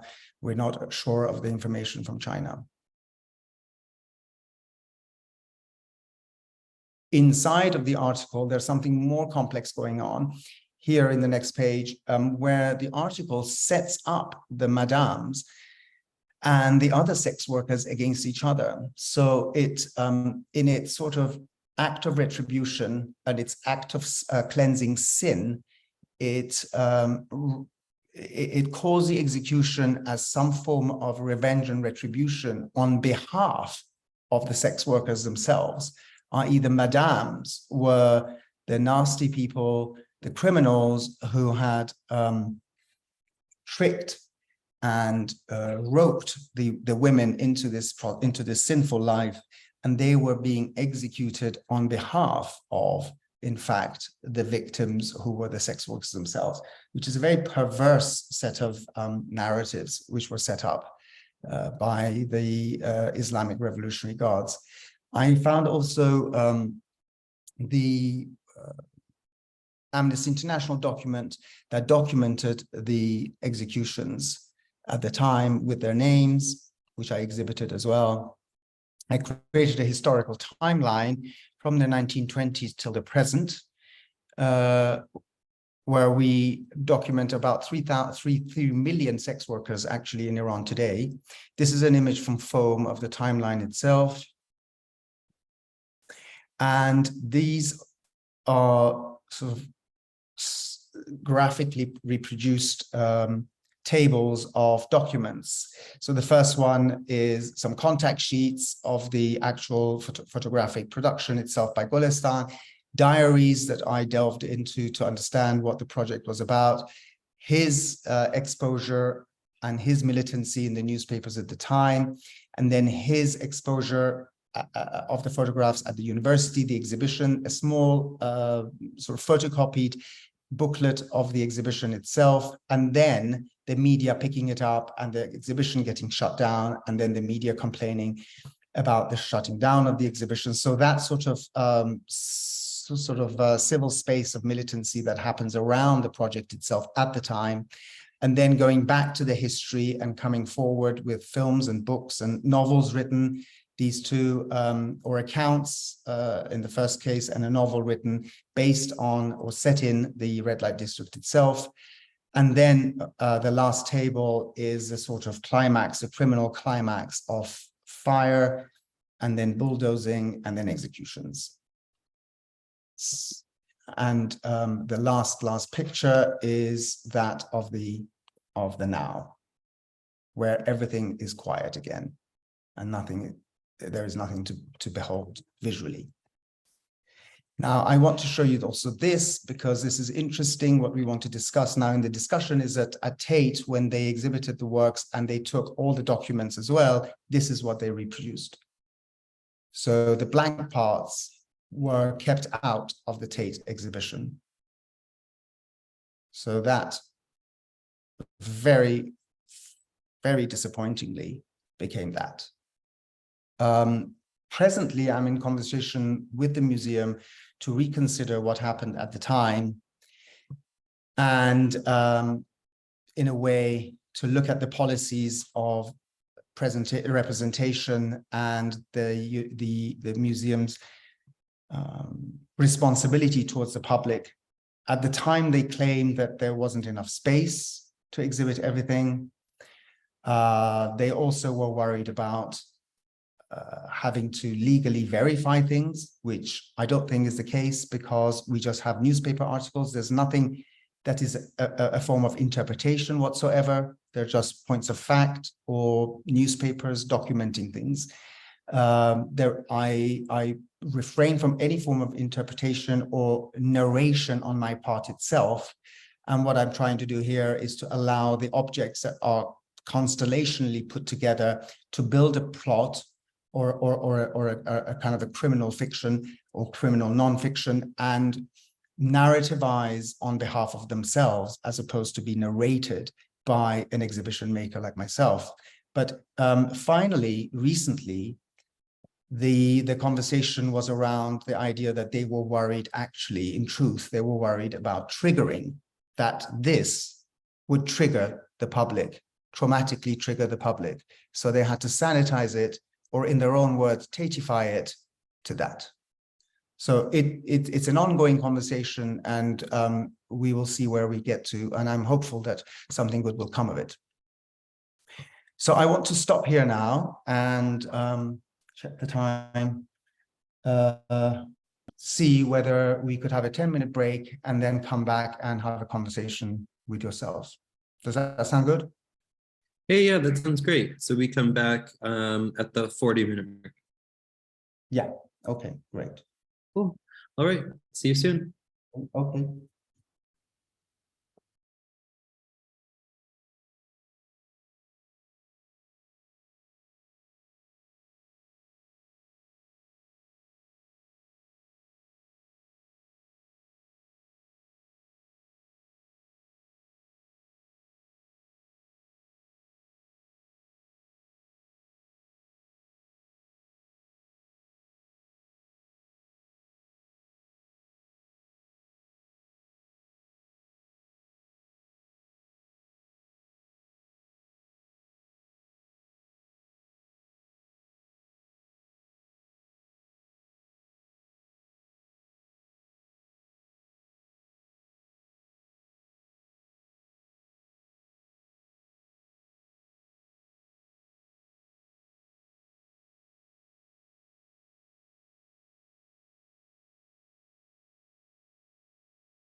Hi all, welcome back.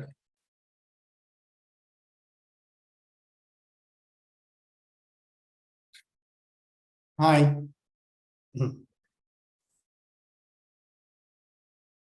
Hi.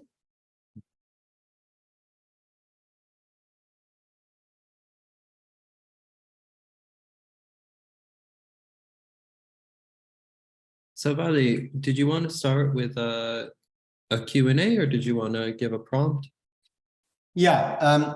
First of all, it's I just want to share that not being in the same room is so depleting, because it's actually like a kind of speaking into a void, talking about erasures and voids and these photographs with nothing in them, etc. It's really difficult because we're not together. So I'll have to, we'll have to bear with that, but it's a sort of different way of relating. But I want to just basically say that one of the things we want to talk about this politics of erasure and how to deal with it, in my view, is how an exhibition can be a performative act or a site of performance, a site of appearance for and on behalf of whatever we are investigating. So what I'm thinking of is creating an entry point through a group of characters. If we think about those items which have been extracted from history and conjured up as an archive, there is no such thing as an archive for a red light district. It's something that is conjured up. It's something that is choreographed. It's subjectively produced, in fact, in a way, but presented in a constellation such that they become an entry point, characters through this entry point into activating that field. I want to think of how we think that's successful, or what are the sort of difficulties within that, what are the blind spots within that, and also bear in mind that there are many other ways of tackling the same area, the same history, and the same trauma or crime. Or indeed, most people who, since I've been showing the photographs, most people who've become interested in it are not actually interested in the crime at all.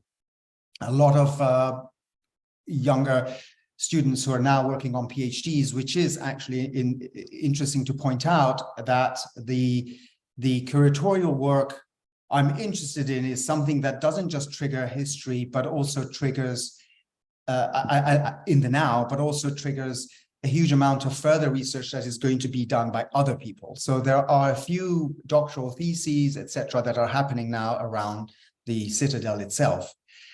That, I think, is a very powerful testament to how important this work can be when we delve into the depth of something so dark.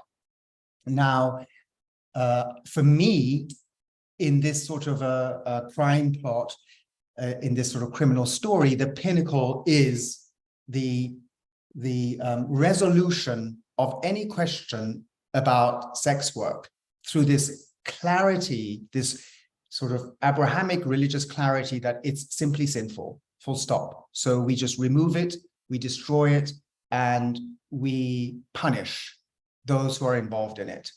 Whereas what we want to see in terms of social welfare, in terms of social politics, in terms of the rights of citizens, in terms of inclusivity of all, is a much more compassionate, inclusive set of politics that gives rights to those marginalized citizens.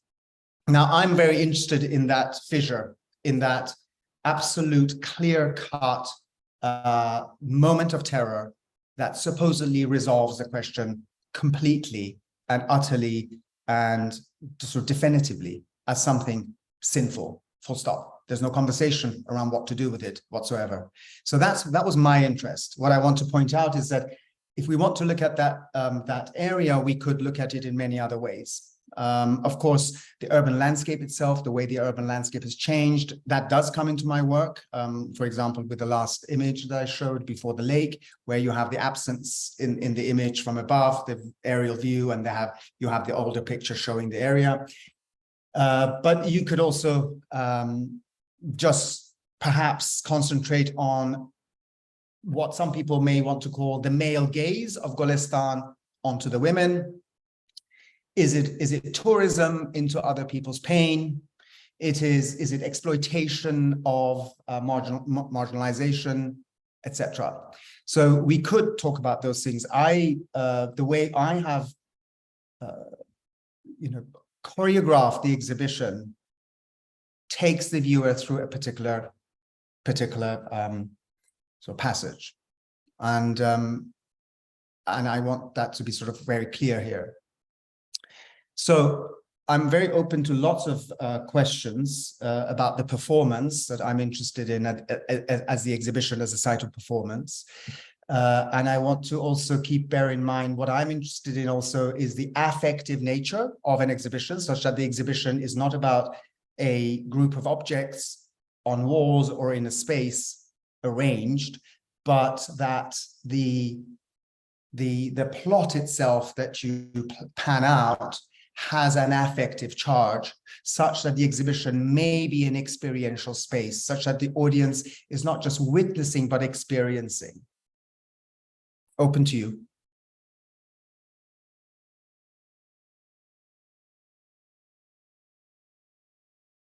And anyone, feel free to just unmute yourself and start speaking. You can raise your hand or write in the chat and I can call on you.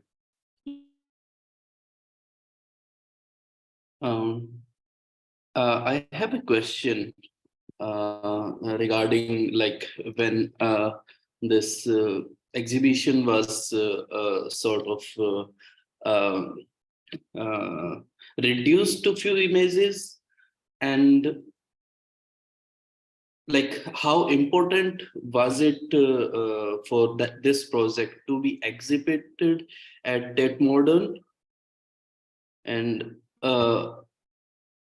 where else it could and what sort of audience this project in a way seek, like you want that, like in this project to be like what sort of audience it has to be shown, and like I was just wondering on these things and what can be the alternative spaces it can go and so on.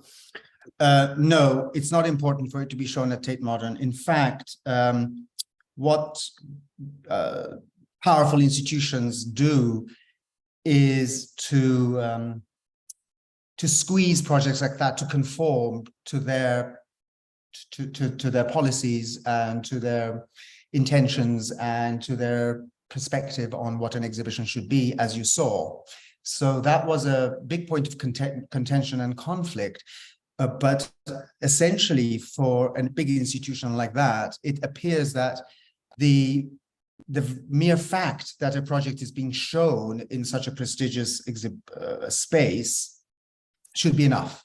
So the status is enough for them. And that's what, in a way, large institutions like that force onto projects like this. Projects like this are not created to enamor large institutions. They're done because, as I said in the film in the beginning, I'm somehow personally implicated in my own projects because I lived in Iran. I remember the burnings. I remember, I didn't remember the executions.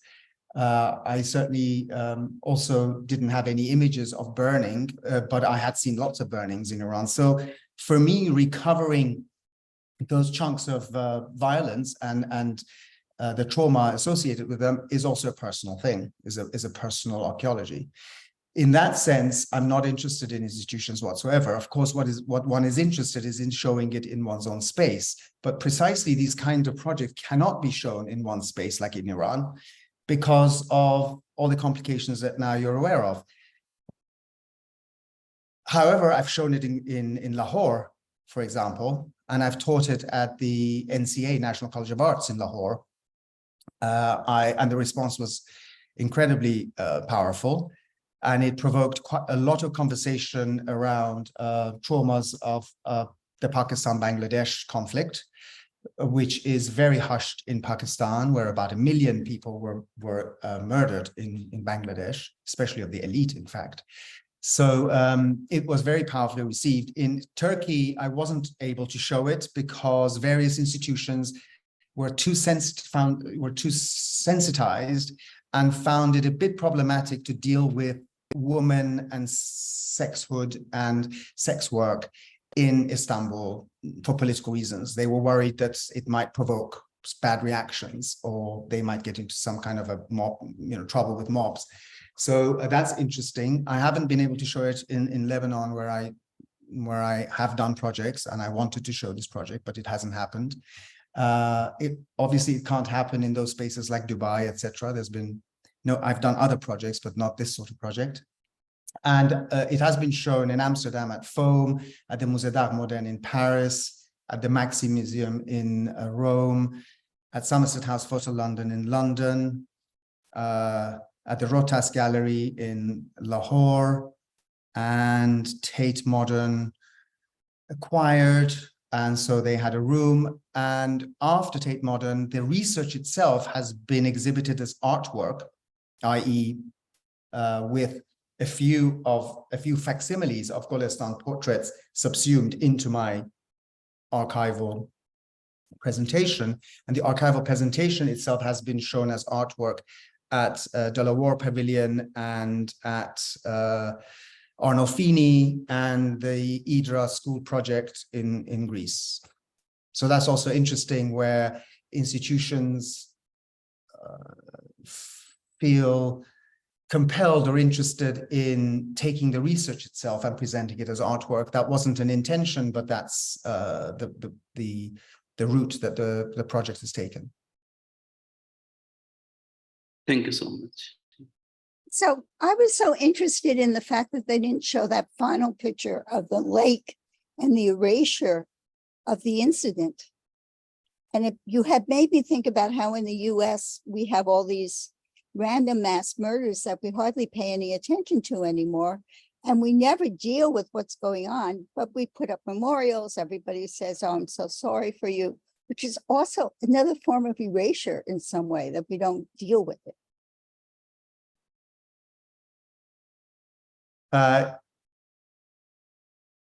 Yes.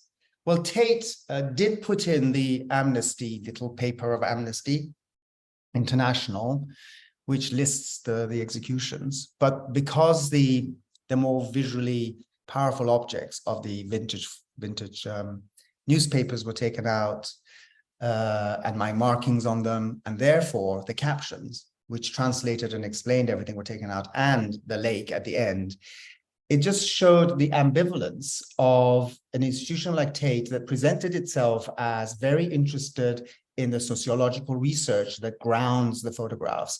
And actually, it was they who planted very much strong idea that these photographs have only ever been seen in the context of that sociological research since they were first seen back in 1978.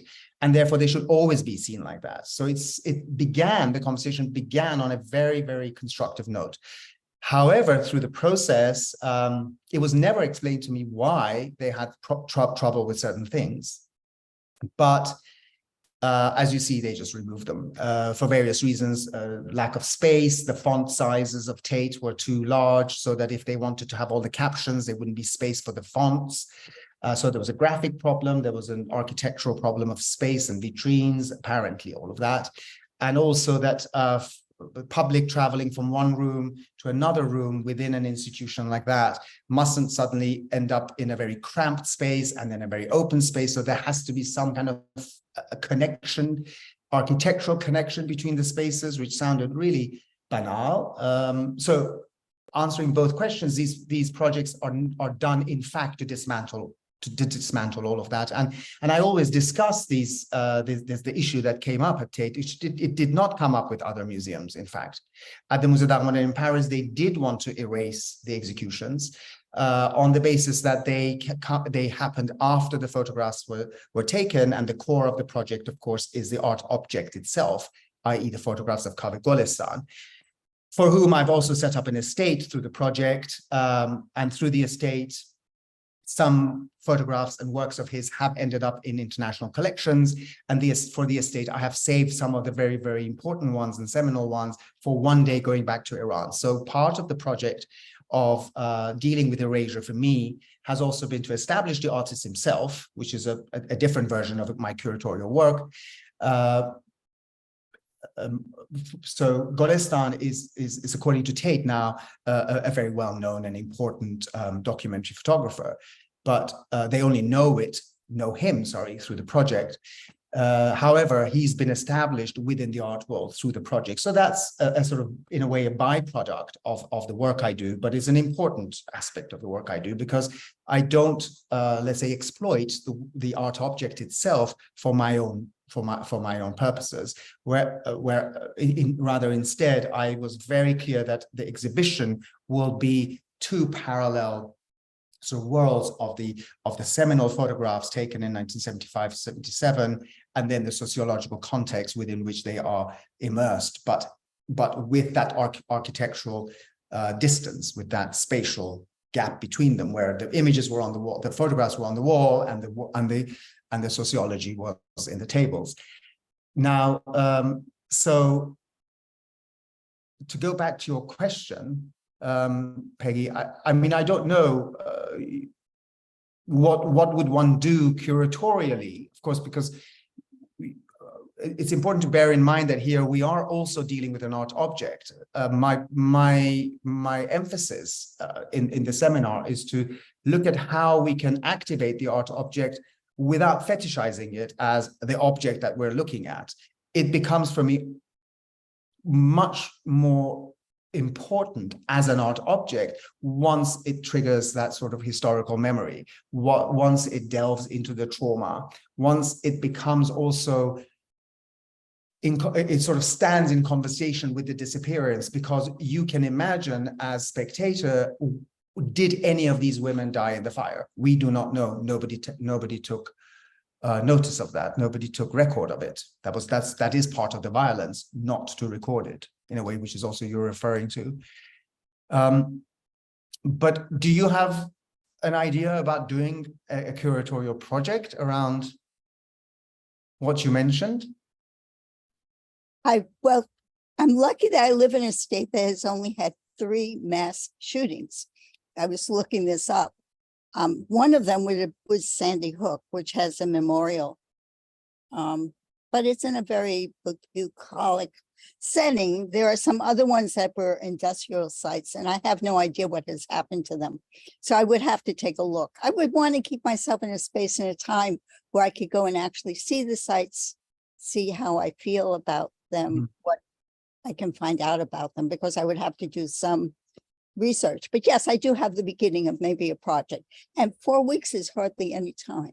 Yeah, okay. Well, we do intend to, I do want to ask us to get into groups and, conceive a project by the 4th session, so we can think about that. My point only to what you said, where I would draw a distinction, is that for me, unless there is enough reason to think that those events are linked, or there are ways to link them sociologically to a bigger phenomenon, to paradigmatically look at them as some kind of a social malaise, we will be, remembering the event.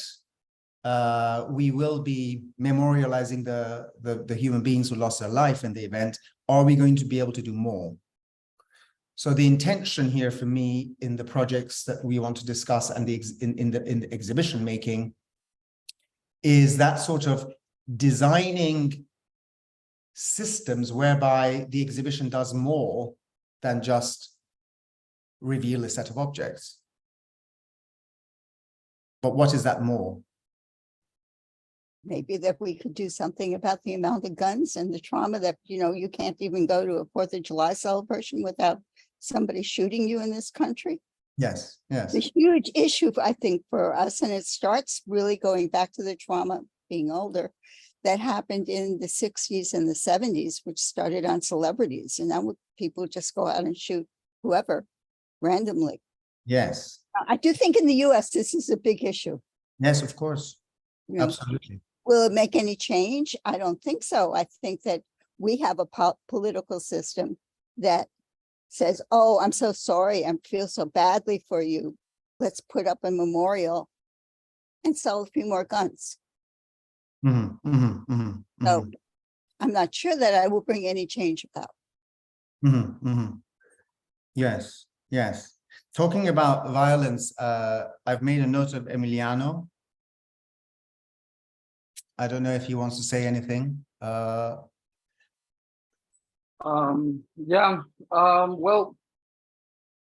what I like to do, particularly, well, it's a project that I have been working a long time. I think it will actually never gonna end.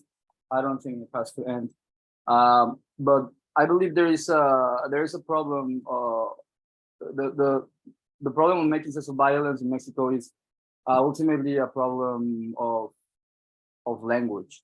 There is a philosopher and theorist called Rosana Reguillo, which has theorized the concept of the necro machine, which basically regards Mexico and its like core capitalism as a automated system that feeds off corpses.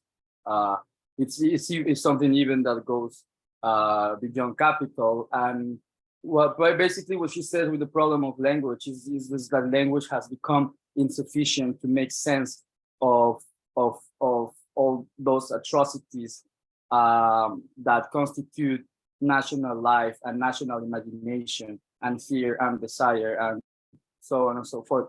So basically she's like trying to like, well, I guess that I'm aligned on that idea, looking for new grammar, new ways of bringing things to the sensible realm,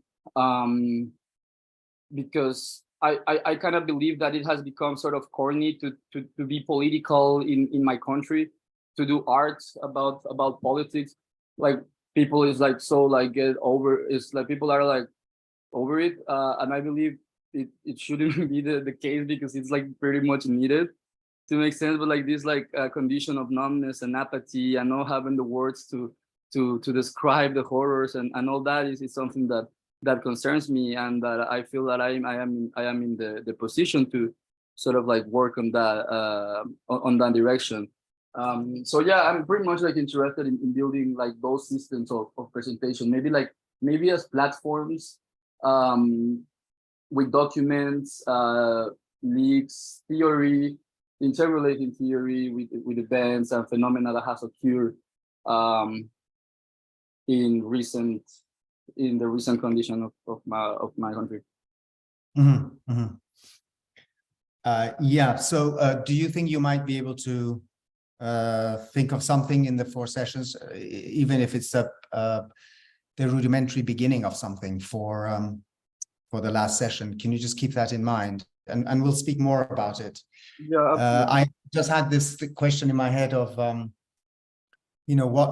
curatorially has helped the projects that I'm going to use as examples in our seminars, which I've done, is that I have relied on an artistic object, and I will discuss that further. So whether you produce it yourself or whether it exists and you snatch it out of history, that's fine. But it's a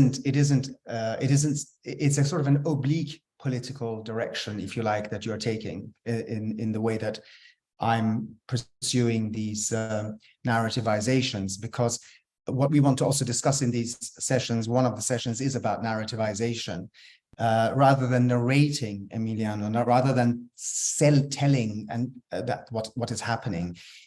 I think we want to create exhibitions that narrativize an experience or a reality which looks objective, which appears objective, which is not a telling, but rather a kind of a showing. We'll discuss that in more detail, but I think these are the points that we want to look at when creating an exhibition.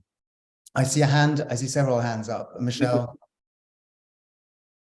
Hi, yeah, so I have an idea for a project that kind of relates to what we've been talking about. My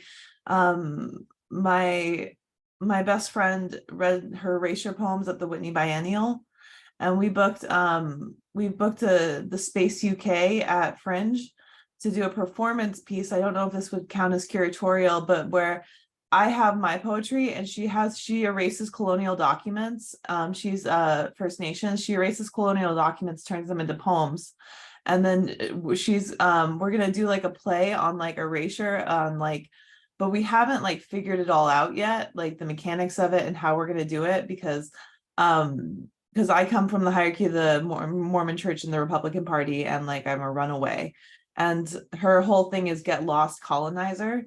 And so like I moved to South Korea to escape my home culture because my whole world was built around the system that I lived in. And so I had to get lost, if that makes sense. And so kind of like I'm kind of the butt of the joke, if that makes sense. And then we were hoping to like make it very hokey, like I'd be decked out in Americana and like slowly take it off as like I read my like leaving poems. And then she would be putting on her like desacralized like native like jewelry and things like that as she's reading her erasure poems to like play with identity and belonging and things like that. And but we haven't like figured out all the mechanics and where it's gonna end at the end, and who's gonna have like the final word. I was thinking if I would like we'd each be left with one word, like she would say space and I would say loss, if that makes sense. So yeah, that's something that we've been working on a little bit, but yeah, so yeah. So bring it back. I'm aware of time, so we want to have more questions, but one thing about that is that there may be curatorial reasons why we want to dissuade ourselves from identity as such, as you mentioned, and also loaded statements like loss or self or space, etc. Again, talking about how do you perform an idea rather than tell it, narrate it. You see what I mean? So if you're taking your clothes off and somebody is taking layers off and somebody's putting layers on, of course, it's a performance, but is it sublimated enough? Is it is it sort of pushed back enough for it to be effective on an audience? Does it pull an audience into the experience, or do we just remain onlookers? So that's the kind of question in the form of exhibition making I'm interested in. Or do the onlookers become a sort of a witness to an experience? Do they experientially become engaged with it, or are they simply an audience member spectating? And that's, okay.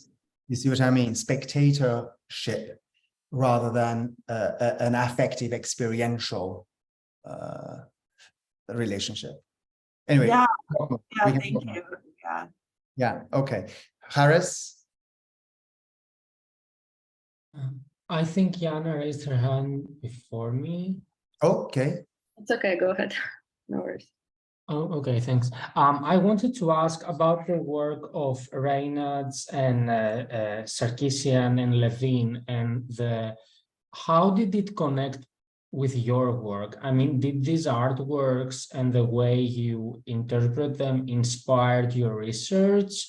Did they come later? What is the connection between the two? Or I didn't quite catch that. I don't know if that was mentioned. Yeah, good question. No, sorry, this is not the one. They, in fact, I did say it quickly and passed through it very quickly that I don't think anybody is aware of anybody else's work in these cases. Certainly, according to Bauer, they were not aware of each other's work. I'm aware of Sarkisian's work, and he's aware of my work because we actually have a project still to be realized, which is linked to Syria, where his family originates from. He's Armenian Syrian.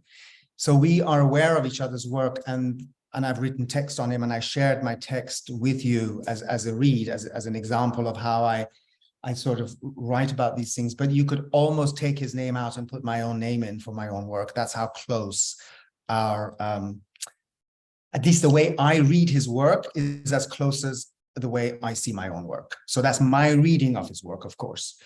But no, that's a very good question. No. And I think, you know, what happens when I said practice-based, the truth of the work that I've done curatorially is that the work has led to a methodology, or the work has led to calling it a form of militancy. The work has led to being forced to create a theoretical framework around it, which is what these 4 seminars will be about. But it's the work that led there. When I started with the photographs, if I tell you how it happened anecdotally, in Tehran, I saw the photographs in the drawer of the wife of the late photographer. And I said, but these are extraordinary portraits. How come they're not there? They're not out there. And can I have 2 years to work on these? And exclusively 2 years, give it to me. Like, just let me have them for 2 years. Within the first 2 years, I showed them at FOAM. But by the time I was showing them at FOAM Museum of Photography, I myself had an innate interest in what's happened. Who are these people? What happened to them? I wasn't interested in the individual people. A lot of people are interested in what's the story of that individual. I did not find myself attracted to that at all. I found myself attracted to what constitutes the group, what constitutes their life, what constitutes the history around them, and where is it? Not each single one as a biography of a single person, but actually a kind of a social biography. So I began to investigate those things, and then discovered everything you saw was a process of discovery.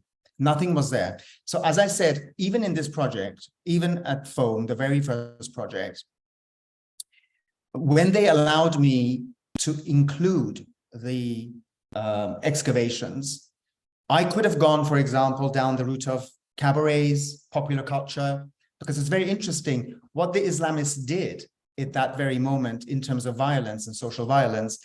I've taken the sin and retribution and sexuality and gender and gendered space and all of that as interest of mine. But they also destroyed in one swoop the urban spaces of entertainment and gathering for the lower income classes, who within a year's time had to be taken to a holy war, which was the war of Iran and Iraq, which was framed as some form of a kind of holy war that in the end, within 4 years, they were talking about to Jerusalem. The war had to continue, the expansion of the Islamic Revolution, the expansion of truth, etc., etc. So I could have gone down that route. And there's a project there. For me, there's a project there. There's a sociological, historical project there also. Do you see what I mean? But there wasn't enough time and space in that exhibition. And also, I want to discuss with us, all of us, how many things can you say? You know, how effective is it when you say 2 or 3 things? Is rather like when you send an email and you have demands, it's better to just make one demand in each email and not like several. So exhibition, what journey do you want, what sort of experience do you want the audience to go down? I focused on the moment of crime. Okay, and I see it as a crime plot. And that therefore you can read it backwards. So you could, like how I did in the talk, you can actually start from the lake now, similar to the photographs which are the ones we discussed with Ulrich Bauer. Similar to those, you could look at that and then work backwards, like have flashback to what actually happened. Or you can go the other way. You can show the area, and I've done both in the exhibitions. You can show the area, the history of the area, and it all goes nicely, and you have all the ambivalences and all the complications of what it all means, etc., etc. Of course, these people are being exploited. Of course, it's a sort of degraded area. It's a horrible space to be in, etc. But all of a sudden, what actually happens is a complete annihilation, a human, geographical, spatial, etc. annihilation. So you could go either way. The plot allows you to go either way. But quick answer to that question, no. I think possibly these things come out of the need to know, you know, and the need to re-experience, rather than a theoretical position that, you know, oh, I want to talk about trauma, so how can I do it? Does that make sense? There was also an exhibition at Tate Modern, which was a really great exhibition called Photography and Conflict, that happened where the conflict itself was never shown in the exhibition. And the photographs were taken from, I don't know, I don't quote me on this, but like seconds or minutes after an event, all the way to like about 100 years after the event, in the aftermath. So it's never actually you actually didn't see any disturbing images. That became a problem for me, where it was sanitized so conceptually beautifully. You actually didn't see, for somebody who has experienced war, and somebody like me who has been in the Iranian army during the Iran-Iraq war, which is where I was, somehow, as much as that conceptual exhibition was, or plan was really incredible, but it left me thinking, if you had been in war, you need something more than just that. You know, the aestheticization is fine. You see what I mean? So these are the kind of complex questions to ask. I wouldn't just show that image of the lake and nothing else in an exhibition, or other things. I would create the constellation of power dynamics and the dynamics of memory and counter memory, violence and trauma. Does that answer something? Yeah, thank you. Okay. I'll go to Jana. Thank you. I have two questions actually related to the pixelated or distorted images, but maybe I can provide some background of one specific artwork, which I think triggered these questions in the first place. So the work, absolutely amazing work by a Ukrainian collective, Fantastic Little Splash, and the work is called See Also. And it's basically about the pixelated, distorted, blurred images of the ongoing war. It's shown either as a simulation or as a video work, or actually both, so you can decide on how to view it. And the idea is that you walk through the many images that are in one or another way distorted, and there's also narration on the side, etc., etc. And there are, of course, many layers to unpack, but what specifically I'm interested in here in relation to this discussion is what does pixelated image mean? Because for you, as you said in the introductory video, is that pixelation is an extension of violence. And with this work I'm talking about, the artist referred to pixelation in two ways. One is that pixelation is a soften effect, and another one is a production of suffering. For me, when I first heard that a distorted image has a soften effect, I thought of it sort of hiding the horror behind, and therefore kind of becoming the soft image for the viewer. But when I talk to the artists, for them it is very important to look at the softness in a sense of where the image is shown. And because they're specifically working with the digital images on Instagram now, because it's how many people are now experiencing war, looking at it through the digital space. So it's also for them about this ambiguity of the platform itself. So the soften effect becomes almost a neutrality the platforms such as Instagram take when they blur certain image and therefore take a neutral position as a platform. At the same time, the production of suffering, again, is referred to in this work, is when you see these images that are blurred, assuming that they are blurred, or at least how the formal response is, because it's disturbing content for other users. But because the algorithms do not provide concrete understanding of why and who blocked the images, what is the geographical location, you don't know whether it was paid program to blur these images or are these actually disturbing images for the users. You live in the ambiguity, thinking that the world doesn't care, thinking that nobody wants to see the evidence, thinking all of this. So it creates a space of ambiguity. And for me, it's this really weird dichotomy of an image having the soft impact in many different ways, and at the same time images production of suffering. So referring to your phrase, and two of my questions. The first one is, could you expand on your idea, what you mean by pixelation as an extension of violence in your way of understanding it? And the second question is, when you do show pixelated or any distorted images, let's say in the exhibition space, do you see these images having the same, how to say, the same weight as if you wouldn't show an image at all? Like, is it the same level of erasure, the same weight of erasure as not showing the work at all?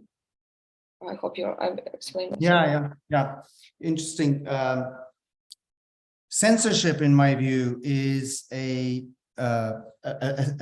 very large spectrum, where at one end we may consider the limitations of the language within which we express ourselves as a form of censorship, and at the other end is annihilation.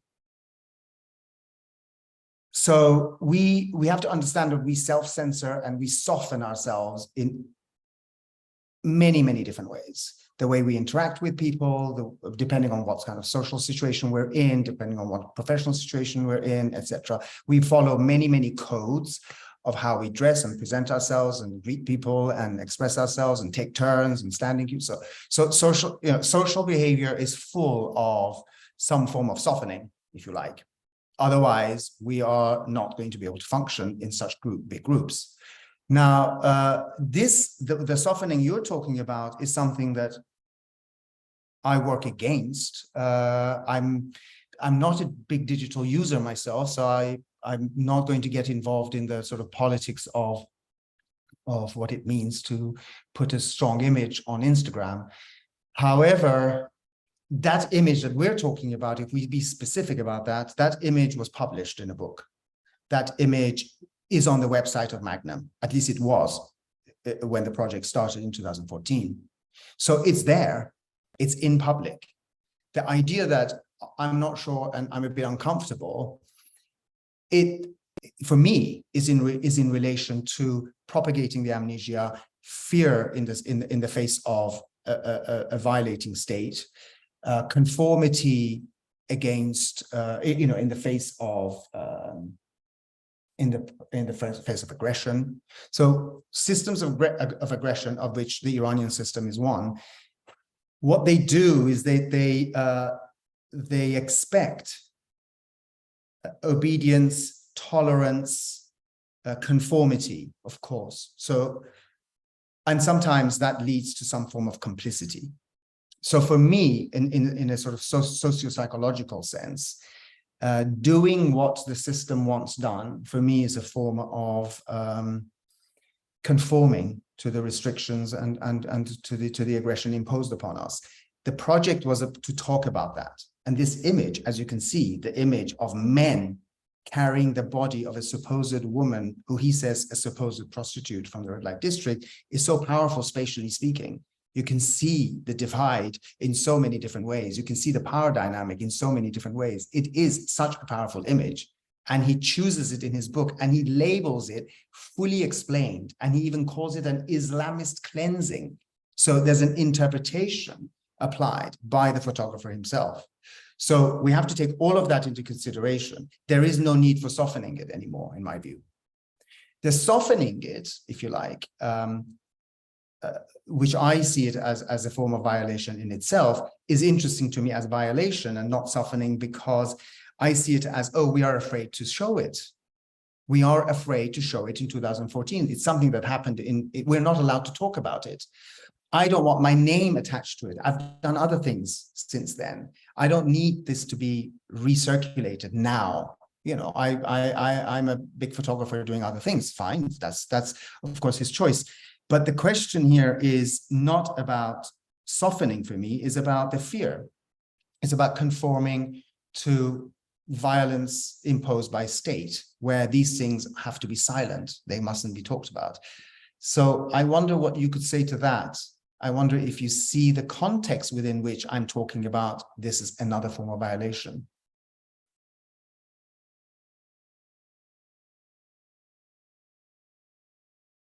Yeah, I think it makes sense. And with this work, it has a very different space in general it looks into. And I think it has a very different, when you talk about softening, again, in the context of the work I refer to, it has a very different space and meaning and everything around that. So definitely with the 1970s events and specifically the image you showed, of course, I see what you're referring to. And I'm curious also the second question that I had about the weight. So basically, in your opinion, if you do to exhibit the work, showing a distorted image would basically mean some sort of erasure as well, like almost as you were not to show it at the space at all. Because if this artist, for example, they don't want to show the full image anymore, so you would rather show a pixelated one or just not show it at all? Well, I think partial obliteration psychodynamically can have many different meanings. It's not simply erasure because it's there, but it's telling you there is something here that is triggering or that is uncomfortable or that's not allowed.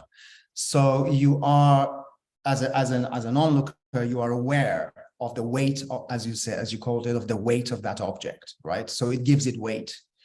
In fact, sometimes you may choose that as a strategy in order to give it weight, right? So the reason why I would choose it and I would put it in rather than not would be because the other option would be not to put it in at all. So the moment you put it in and you explain why it's in, but also why it's, or what it shows, but what you cannot see, you can imagine the strong dynamic that you're creating. You can imagine even the experience of watching something that explains what it is because that was the caption, right? But you can kind of see it, but you can't see it.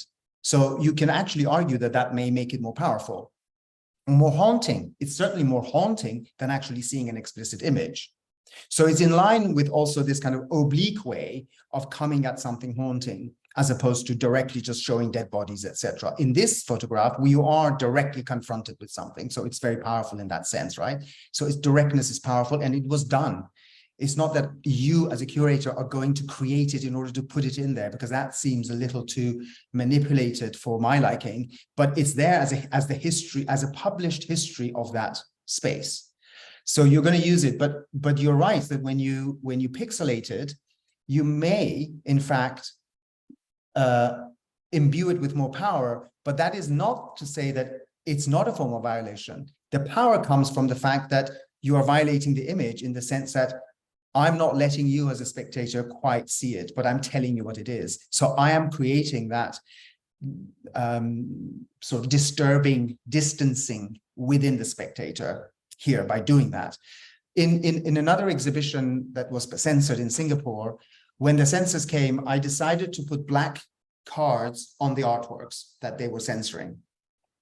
And they said, they said they wanted the artworks off the wall, but I said, well, we can leave them on the wall, but I'll cover them so nobody will see them. And they were afraid of the artwork even behind the black. They were okay with the black, but they wanted the obliterated artwork behind the black to be removed and the black to be replaced. Those are the dynamics which become interesting in an exhibition. So when a viewer is seeing and knows that there's an artwork behind and it's covered, that was frightening for the censor. Just put a black thing. Even if you want to explain that there should have been an artwork here, is better than saying there should have been an artwork here rather than there is an artwork at the back. So you are constantly dealing with mechanisms of this obliteration, this unseeing and seeing, and the distancing in all of these, but you make your own decisions. For Tate's sort of taking out of things, it was a form of softening. They say today that it would trigger people. It was literally a triggering thing. Perhaps they should put a trigger warning at the beginning of the room, etc. But for me, that's sort of infantilizing the public, as though the public has never seen a suicide or has never experienced a death or has never experienced crime toward themselves or towards other people. It's not true. I don't believe that that is true. I don't believe that the public should be saved personally from any of this stuff. I also saw a question here from Marco. Oh, I have lots of questions here, but yeah, Marco also says how about the research practice itself and how the works were found. I think I explained that, Marco, if that's sufficient, about how the photographs were found in after I asked, you did. Yeah, perfect. And so, Anchor asks about the trauma the image would cause the relatives and friends of the victim. Very good question again.